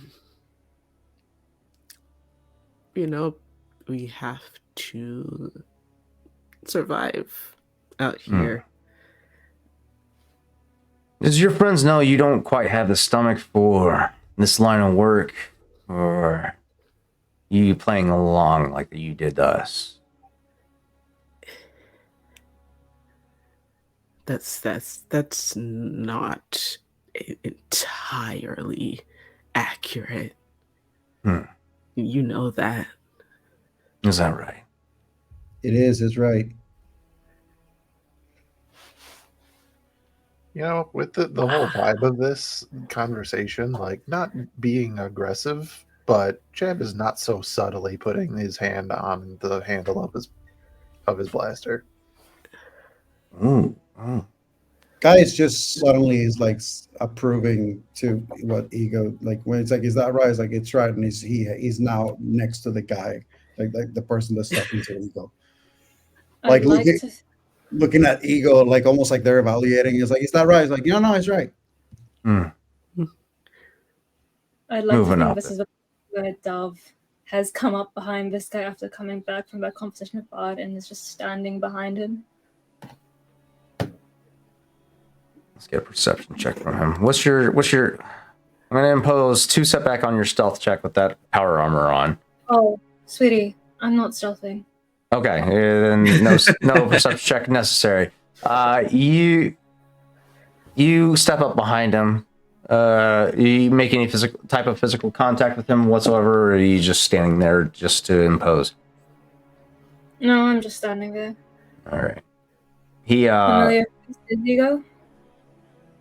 he's familiar to Ego. Would Ego have disclosed Vren to Dove at all, or any of his past crew? Ego would have let Dove know what happened. Yeah. Okay.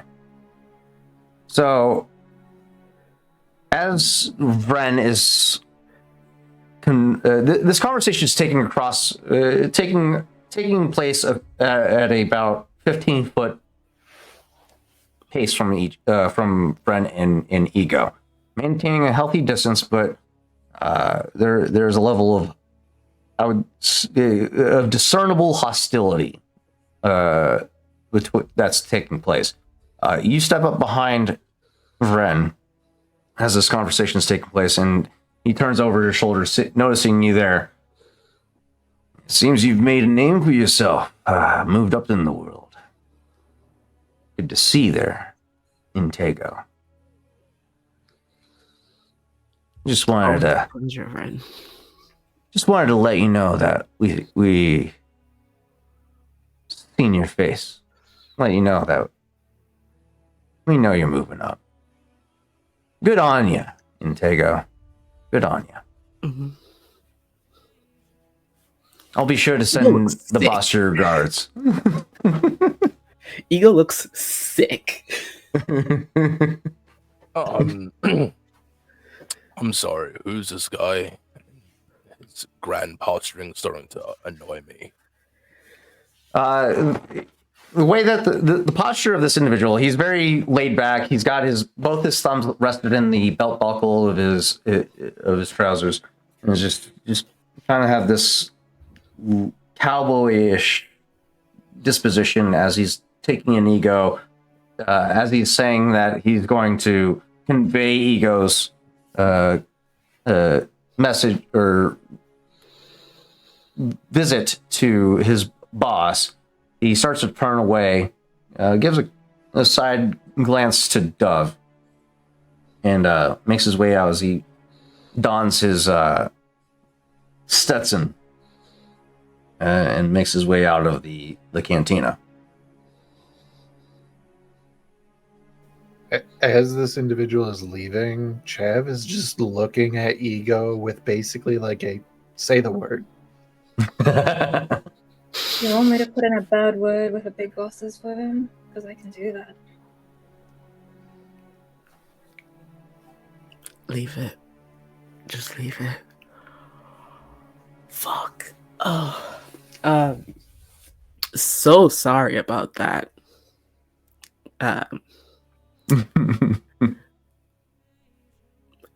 Not every crew you run with tends to be a great one.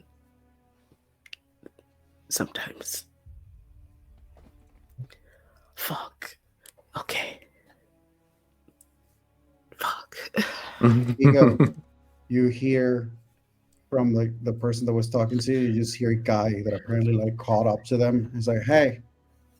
And then it's just guys just taking one of his like business cards. He's got, you sound like someone who probably makes a lot of wrong decisions. So probably at one point you're going to need some assistance. I just want you to know if you need to, they got great deals and great rates. Company is, pretty reliable. And if you ever need, I'm the guy. Right. I'm sure we'll need that. Yeah, I know. He takes the card. As you watch him walk off, he just tosses it aside and walks towards the spaceport. Literally, like as is moving through the next threshold, guy's there, extending another one.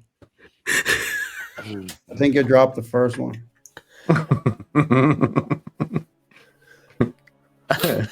Tater, I love you, but go away, please. He's like Tater. Shows up. Lay down, please. Stop trying to lay in my lap. Lay down. You're good. You're good. I love you. But Daddy's got a game master, okay?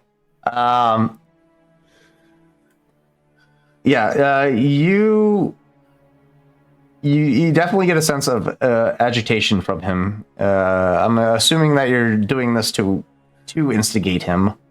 Well, guy is completely honest about all of it. Like he's like, there's no like he's not like trying to like fuck with them at all. Like he sincerely is like, based on this exchange, this person's is a fuck up. Like this person's gonna make poor choices, and they could potentially end up being like, I need a tow truck, and then guy shows up and goes like, I'm gonna charge you double now because I told you so. Like that's guy's mindset.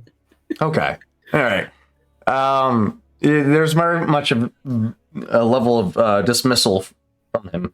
He every time you try to hand him a card, he does end up tossing it, and you do this for several attempts.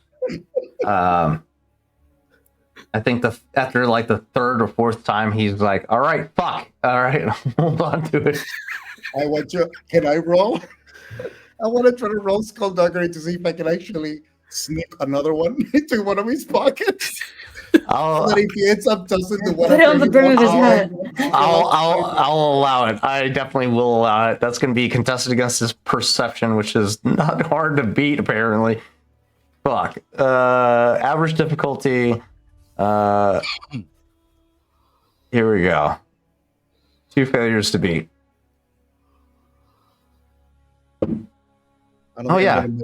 Skullduggery for a guy is not big, so I don't. Let's present the bounty hunter that you guys were faced with to the viewers. Oh man. Oh shit, I don't have it. Fuck. I gotta save it from Discord. 1 second. I forgot to do that. Shit. I'm all excited to do this and now I don't have it ready. Fuck. Like Hellboy? Is that why? It's okay. Vamping. Or does it look like the Red Hood? Looks like Red Hood. Don't disrespect Jason Todd like that.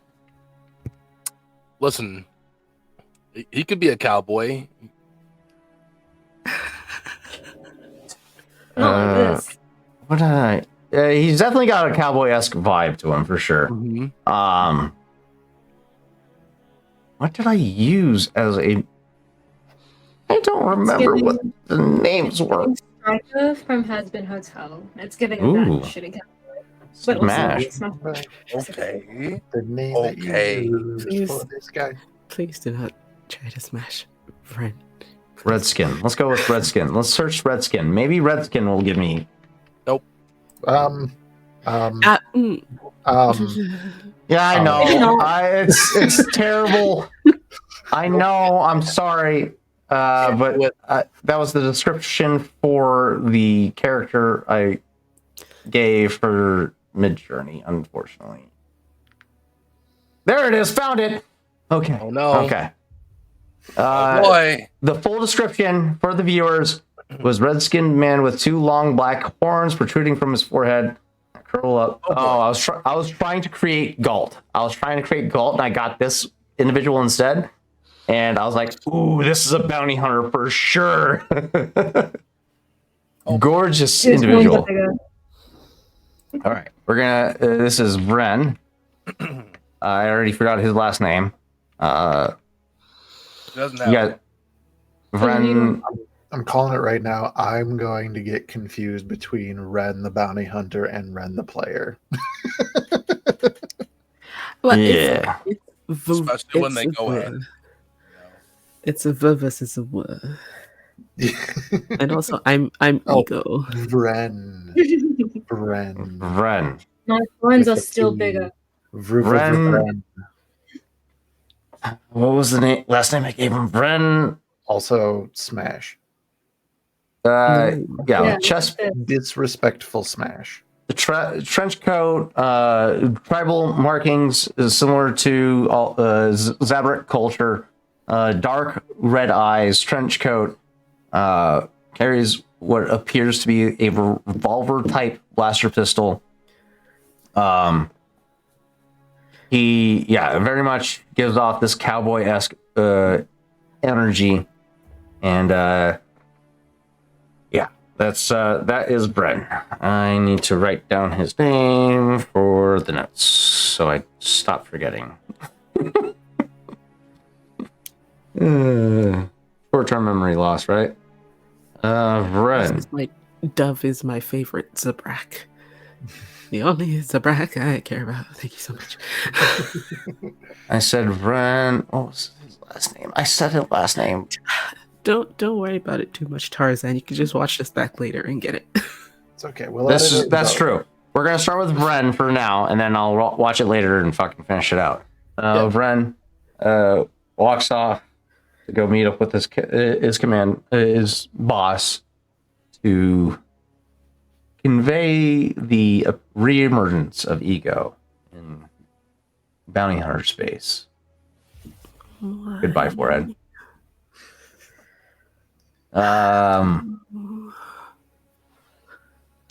It's at this point to the rest of the crew, ego does seem very perturbed.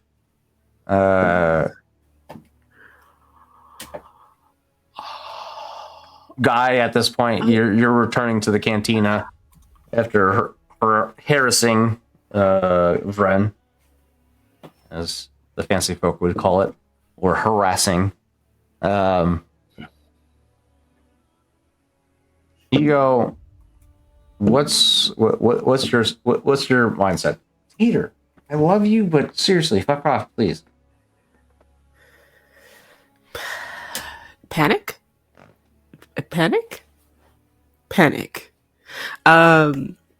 Because ego thought it was enough. Like, them leaving him planet side in that state, thought it was enough, and clearly it's not. So he really doesn't know what else they want from him at this point.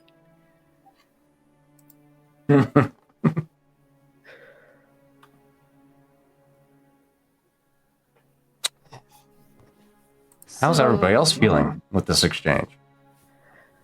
So that's a piece of bantha shit that left you crumpled up blocking my stairwell. I feel like I just stepped in something not very nice. No, that's I because you mean- actually did, and it smells like shit. Oh.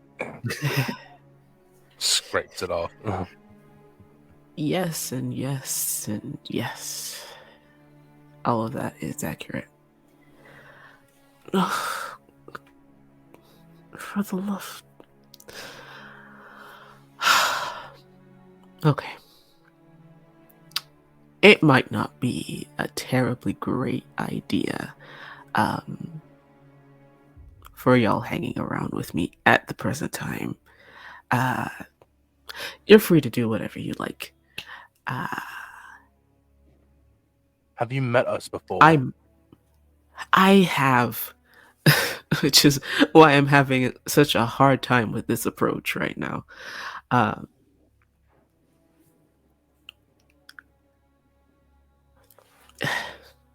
To make a long story very short, basically, I ran with a crew before, and we were doing some smuggling gigs. Everything was copacetic, and then they decided they wanted to switch it up, and I didn't agree.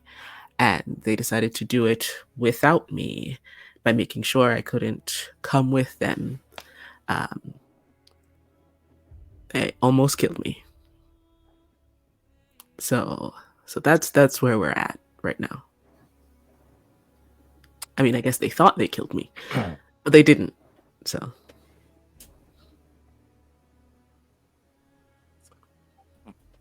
Did we tell Ego about Raw and Oho's connection with the ISB?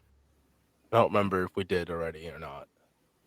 No, I don't think so. Dove. So, Guy and Ego have no inclination to your connection. Dove has a vague idea of your guys' connection, and she was there for the first interaction, but she wasn't there for the rest of it. Okay.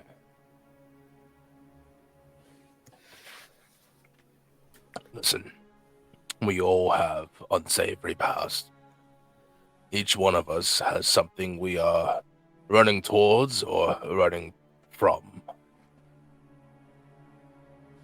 If you want to stay, then stay. We're not gonna shy away from your problems as well.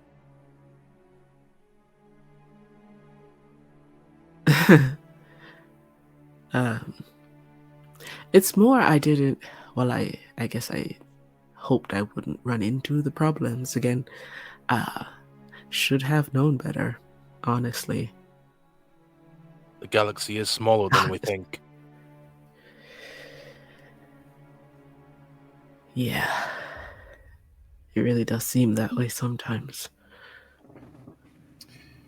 We also live in a galaxy where we're free to eliminate problems, I'm just saying. Is Majesty Lord GM? Yes. Do I fully believe Ego? Because, like, some people are shitty, yes, but we're going to do this job. I don't want to do this job. All right, we're going to leave you on this planet for dead. Seems a little extreme. So not that that's not what happened, but maybe there might be something a little more to it. This is going to be a cool check, contested by Ego's cool. So we're looking at a hard difficulty with a challenge of 2. Okay.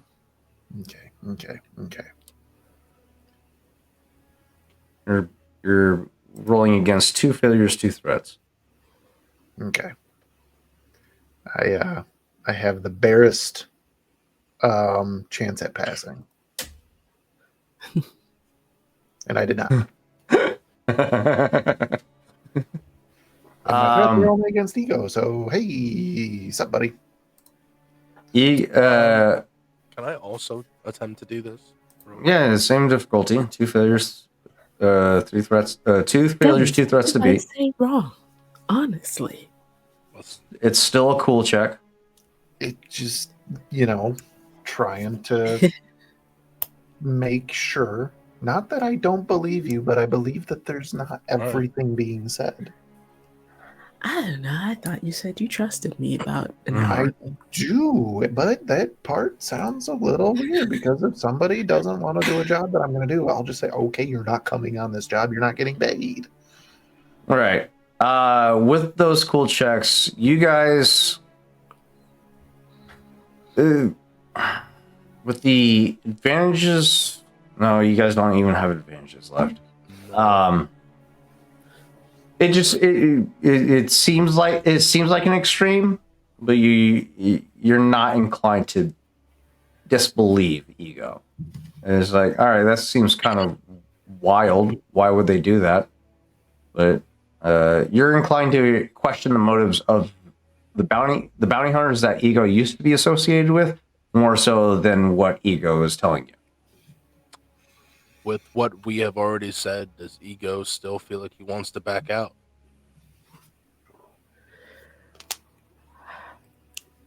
Ego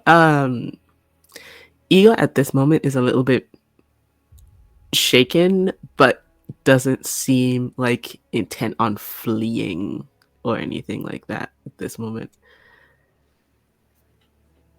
Okay. So I would say no, he doesn't look like he's gonna back out if y'all don't distrust him. Right, well, we have the puck now. Let's just prepare for the journey. And you have that time to think. And if you still feel that you want to tag along, then by all means.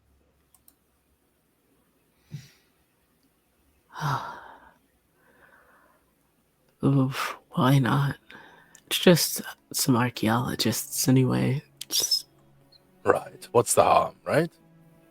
Actually, statistically speaking, about 35% of the jobs that I end up having to do in retrievals are related to people that decided for some reason they wanted to go look into things that were from the past, and they go, "Oh no, I'm in danger because it was dangerous." And I'm like, "Yes, and that's why I have to charge you extra because you actually dirtied the floor of the chip too."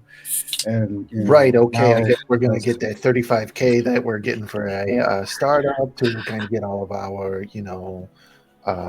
our equipment and stuff so that we can load up the VX1 and get out of here. All right. Yeah. So, this has been a great conversation. Love the whole discourse and everything. I assume your final decision is the archaeological dig, correct? Good. Can you fuck off from my table, please? Scoot, please. Raw will snatch up the puck, toss it up in the air, and put it in the side pocket. Well, This conversation was taking place at fucking Barta's table this whole fucking time because you guys haven't disclosed that you were moving on. Very well. Yeah, we Great. grabbed You weren't discussing anything compromising aside from Ego's fucking past. It was my impression it was just Dove who had just gone up to bring the pucks, and then Raha joined her, and then that was why when Dove walked back, she could be standing behind Brett. Yeah, we should have been at the table. Now that I think about it, They would have been at the table. Okay. I did say. Yeah, that's right. I thought the entire time. Because I think Ren approached the party because Dove came from the conversation. No, that's fair. Okay, so this would have taken place at your guys' table. Okay, never mind. All right. From my understanding, it sounded like we were discussing this in front of fucking Barta this whole fucking time. Like, okay, Barta's just observing this going on. Like, okay. Mind. that all being said, though, I mean, Chev would just say, like, make sure that we get that 20% up front that was mentioned, so that we can actually, refuel, get shit that we need, and so on and so forth. And I forgot to write down the contact's name. I'm so terrible at taking notes. God damn it! I'm improvising names on the fly. What was it? Camden Floor. Camden Floor. Oh, I did write that down. Never mind. Oh, thank God. You're welcome. Thank you. I'm so bad about taking notes, guys. You're fine. No. Actually, Victor's got it right. The contact's name is Contacto Informatio. Very common name in Yeah. those areas of the galaxy. So Camden Floor. Camden Floor is reported to be planet side. They are waiting within the city of Navarro. Upon exception of the contact or of the contract, they will report to the cantina to meet with you. So you have a little time to do any shopping should you need, as far as like digging equipment or whatever that you would like to bring with you along for the We're mission. not digging. We're escorts. Well, if you would like to take on any equipment that would assist it with digging in case of an emergency, like if a collapse were to take place or something like that. Guy would probably have something. Yeah, I send you the very small list. Yeah, Guy would definitely have some supplies on hand. So But- explosives. Explosives, digging equipment, so on and so forth. Worst comes to worst, I'll park the VX right in front of where the cave-in happened and tell the cave to smile for the camera. Oh God, that's how you kill more people. It's not as bad as freaking hot wiring a mine cart to blow. This is true. To Upon- Sure it is. things. Above table, We're the good guys. the campaign started off with a one shot where Rawl decided to trap a fucking minecart that would allow the survivors of this mining facility to escape upon their salvation. And he's like, "Nah, we're gonna let you die." Rawl never claimed to be a hero, and there were pirates. But down then they realized it was only survivors down there, and that the droids were all the bad guys the whole time. there.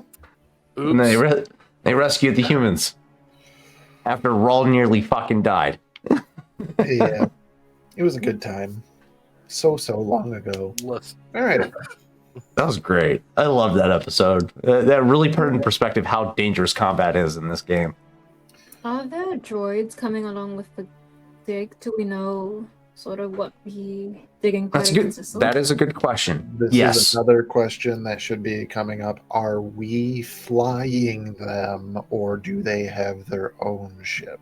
They have their own means of transportation. They are looking for escort and protection. That is mainly due to the fact that you guys will be traveling through pirate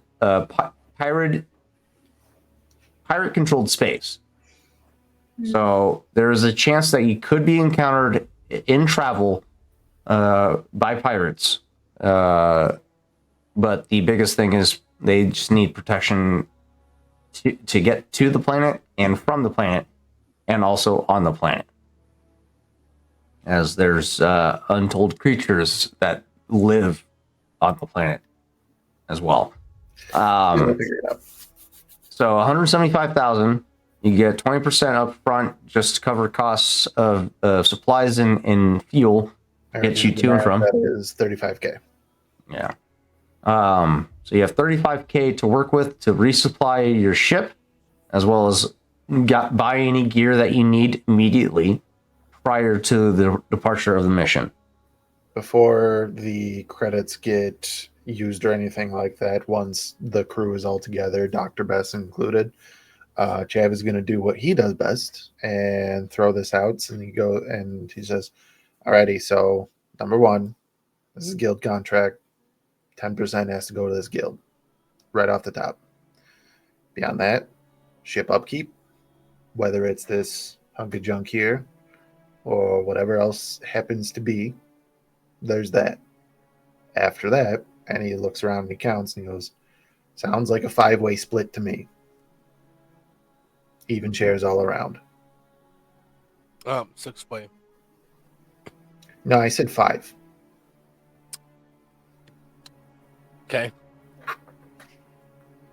You see, you see that guy is just like not even like reacting to it. Okay. Above table, I know guys loaded anyway. That's so true. I know. I love and hate this character all in the same breath. Like for Chavi, would I be love like it his- because I'm also responsible for helping create this character. you made me what I am. He is my monster. I can't help it.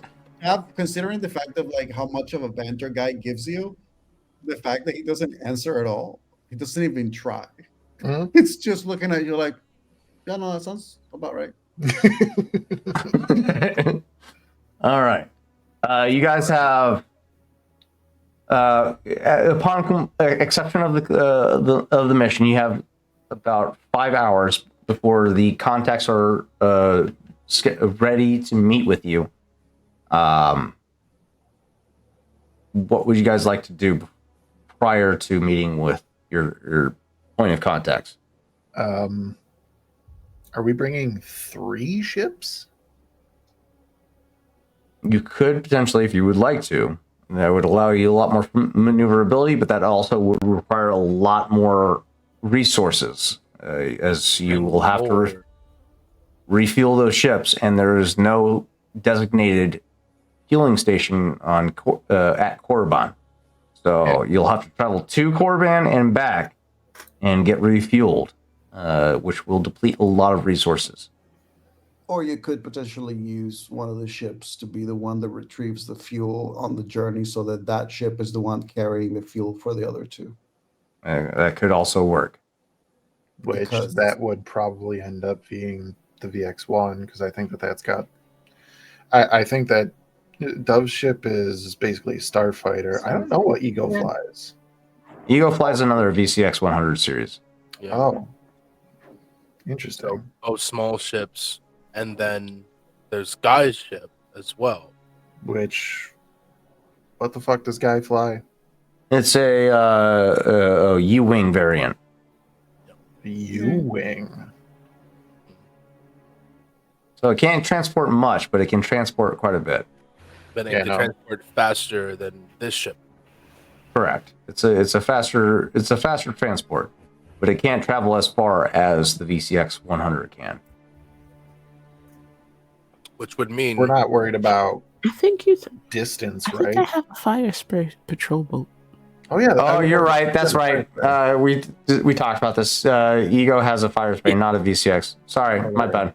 So the Can VCX that I was like, I don't need a huge thing. can that fit inside the VCX? No, not at all. Fire spray is huge. Okay. KST 100, like cash light executive transport. What does the I picture thought look so too. Yeah, I thought that was your ship. I'm going off of what we last gave him, which was a U-wing. Back on the one shot, I haven't considered what his new ship is. So it could very much it can't be the KST 100 Kestrel light transport.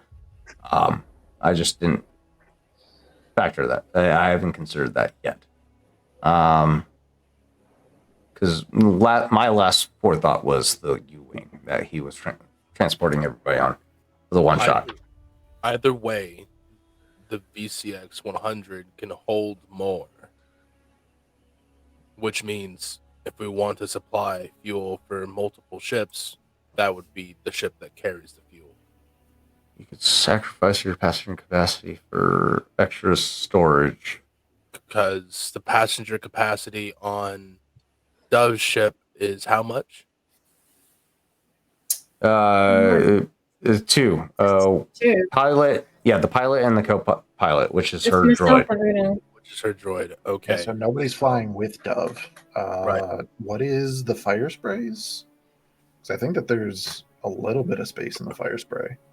The crew is pilot and co-pilot for sure, and then I believe there's a passenger capacity. 1 second, let's go to the vehicles tab. That's not my vehicles tab.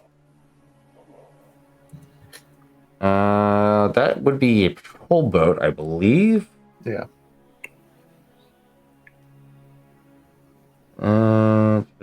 That starfighters and shuttles, I believe, might be this section. 5. Nope. 4. There it is. Fire space patrol craft. They have a passenger capacity of 6 prisoners. 6 but I mean, prisoners, so not it's- the most comfortable. 1 pilot, 2 bunch of guards. cells. So they have the capability of housing up to 9 people on their craft. Okay, I mean, could tear down the cell walls. I mean, not a, There's no cells. It's usually carbonite prisoners. Again, Carbonite it's slabs. just for goods. It's just for goods. Yeah, exactly. Gary, it doesn't. Ego doesn't deal in people transport. so he wouldn't have that carbonite slab mechanic. Oh no, he would still have carbonite available. It would be to preserve the goods that he's transporting Okay. if it needed it. But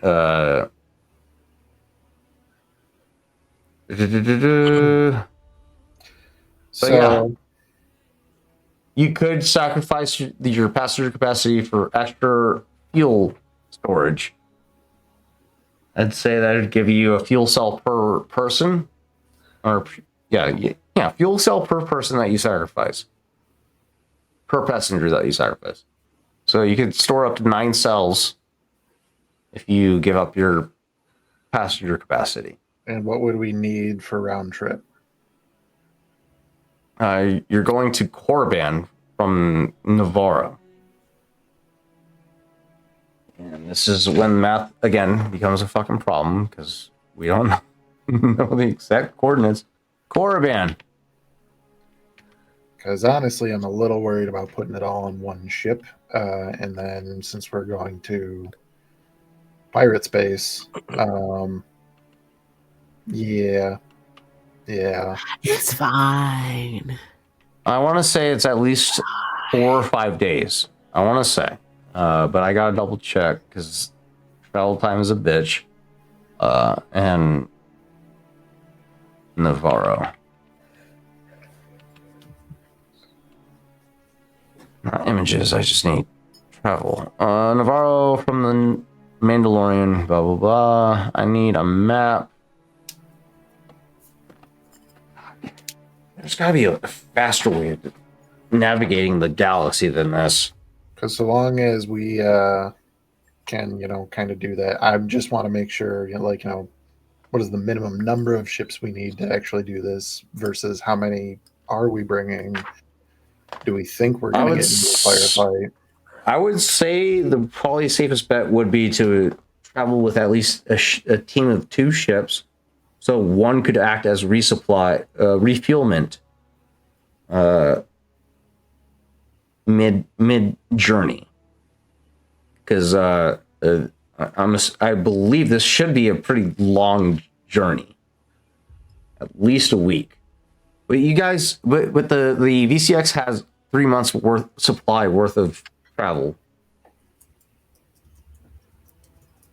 But you're gonna spend, so you gotta travel those days and then spend a certain time in the galaxy. Where you gotta find a more effective way of navigating this goddamn map. So, in terms of space, we take the VCX, Guy's ship, and Ego's ship. Dove would leave hers and go with Ego, and Guy is resupply. Yeah, one ship would act as resupply, just in case if you guys need extra refuelment or supplies for the archaeological dig. Right. So the VCX would serve as base for the team with the dig, since they're going to be there a while. Guy resupply, Ego in case they need to dip off and do the spice run / the hunt if need be.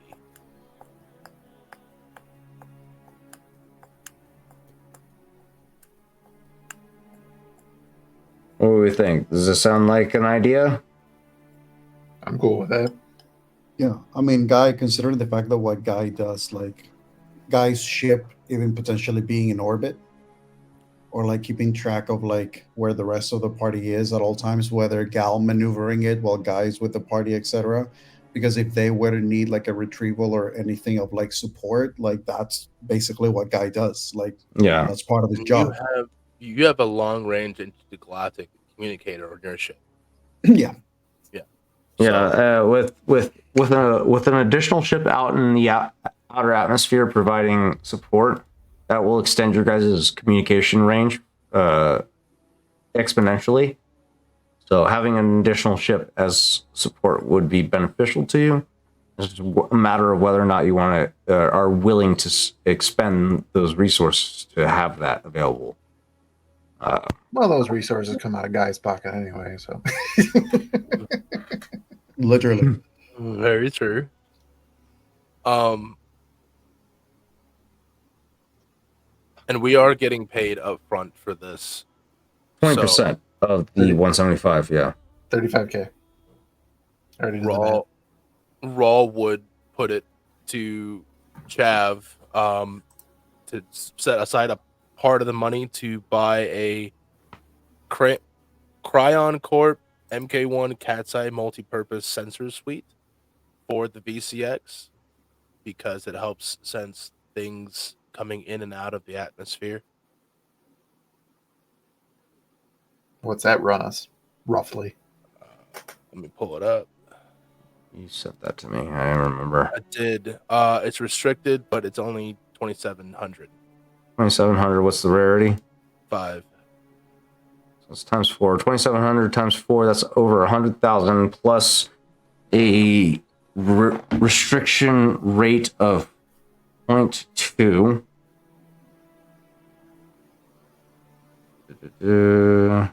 What if we had picked it up from Galt on the way over?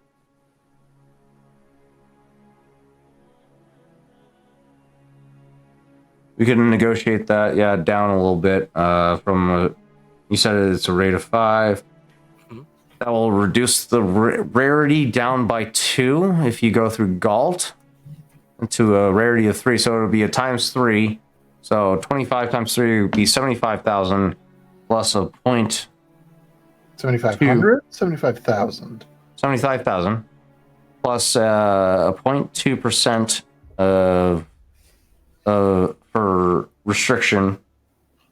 So that Iron. would Ego. Bye. Thank Have a you good night. for coming. appreciate you. We'll be fishing up here shortly. We're just I'll see y'all around. All right. Bye. we'll see y'all. We'll see you for the fucking archaeology dick. There we go. Oh my god, such a hard word. It's such a hard word. The Dirt Dig Extravaganza. But yeah, so 7,500 base plus a 0.2%. 0.2 would be 1,400, so It's a very 80 big increase. 89,000 for the suite, which Galt would be very, very much capable of providing for you. Sure. But that's a lot of moolah. Okay. Yeah, you're talking about a very controlled contraband. I mean, fair. We could potentially get another ship for that price. Right. That's what I'm saying. Or you could try to build your own detection suite. Is that an option? Well, It is very much an option. Very do, much. It is a project in itself, but it is very much an option. I do have the new Outlaw Tech career, so yes, I can add hard points to things. So potentially, yes, I could build it. Hold up. Fuck is Corban? I swear it should be on the east side of the galaxy map. Unless I'm completely wrong, I'm looking in the wrong direction. 2 stars. I was looking in the wrong direction. It's on the northwest side of the galaxy map. All right, cool. Found it. Where's fucking Navarro? I found Korriban. We just need to find Navarro. I think you're on the complete opposite side of the galaxy. Okay. So if you're the complete opposite side of the galaxy, we're looking over a week's worth of travel.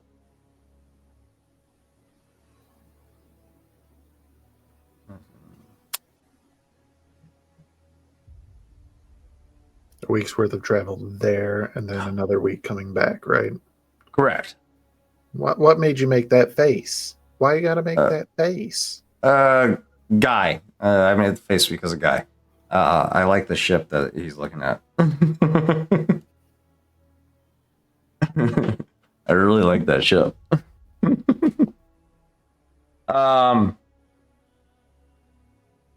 Yeah, Guy definitely has that for sure. It's going to be slower. That ship is way slower than what you're used to, but it gives you more maneuverability and transport. But yeah, we're looking over at least a week's worth of travel from Navarro to Korriban, which I believe should be on the opposite side of the galaxy. I gotta do some homework and figure it out, but we are currently in the planning phase of this job, so that it's fine. We don't have to hash it out out at this moment. For the time being, we do have some things to take care of. Are we doing any shopping in the meantime, or are we just planning for the time being? So long as the ships are supplied, Chav is good. Okay. Dove, is there anything you would like to acquire before taking off on this mission? I don't think so. I'm considering whether they could get, like a drill arm, just for utility purposes if need be. But I don't know if I can source that here and whether or not it's not really necessary. Just a point of utility. I would say acquiring an appendage for a droid would probably be more expensive than just acquiring a beam drill, which is way cheaper. Could be useful. Which is something that Uno would be capable of carrying for sure. Right. A beam drill and a beam drill would be more effective than a appendage that would require to work off of his own power source, as it would be integrated into a system. So it would be a slower process if you went with the route of an integrated drilling utensil as opposed to a independent tool that requires its own power source to operate. We'll get that tool. We might need to do some digging of our own. Okay. So we're looking at mining drills. Anybody else have any ideas on what type of gear or equipment, rescue equipment, or anything? Guy is already on top of the rescue equipment. Guy has it all. I'm not worried about it. Guy has pretty much, like, if I had to, I literally, one of the things that I sent was that I looked into pretty much most of the scanners on the list of scanner gear. Guy will probably have most of these things. Yeah. So he would have the B310, which magnifies objects up to 100,000 times its original size. He would have the scanners that basically help to basically map out subterranean, like detecting subterranean areas from a location. Yeah. And then potentially map them out as well. I believe those do require some type of implementations to help map out those subterranean structures. So let's say you have 6 Pythons that would facilitate mapping subterranean structures. Yeah, the name of it is the Cryon Corp Ground Penetrating Sensor Pack. There we go. So yeah, you got 6 Pythons that accompany that sensor pack. that help you map subterranean structures. Yeah. They are recoverable. And then he would be combining that with a geoscanner. Okay. And then there would be scanners that would probably be attached to the ship. There would be life form scanners as well as communication scanners and detections, because basically he would use those things during rescue whenever he would enter the orbit of a particular location for a mission. Right.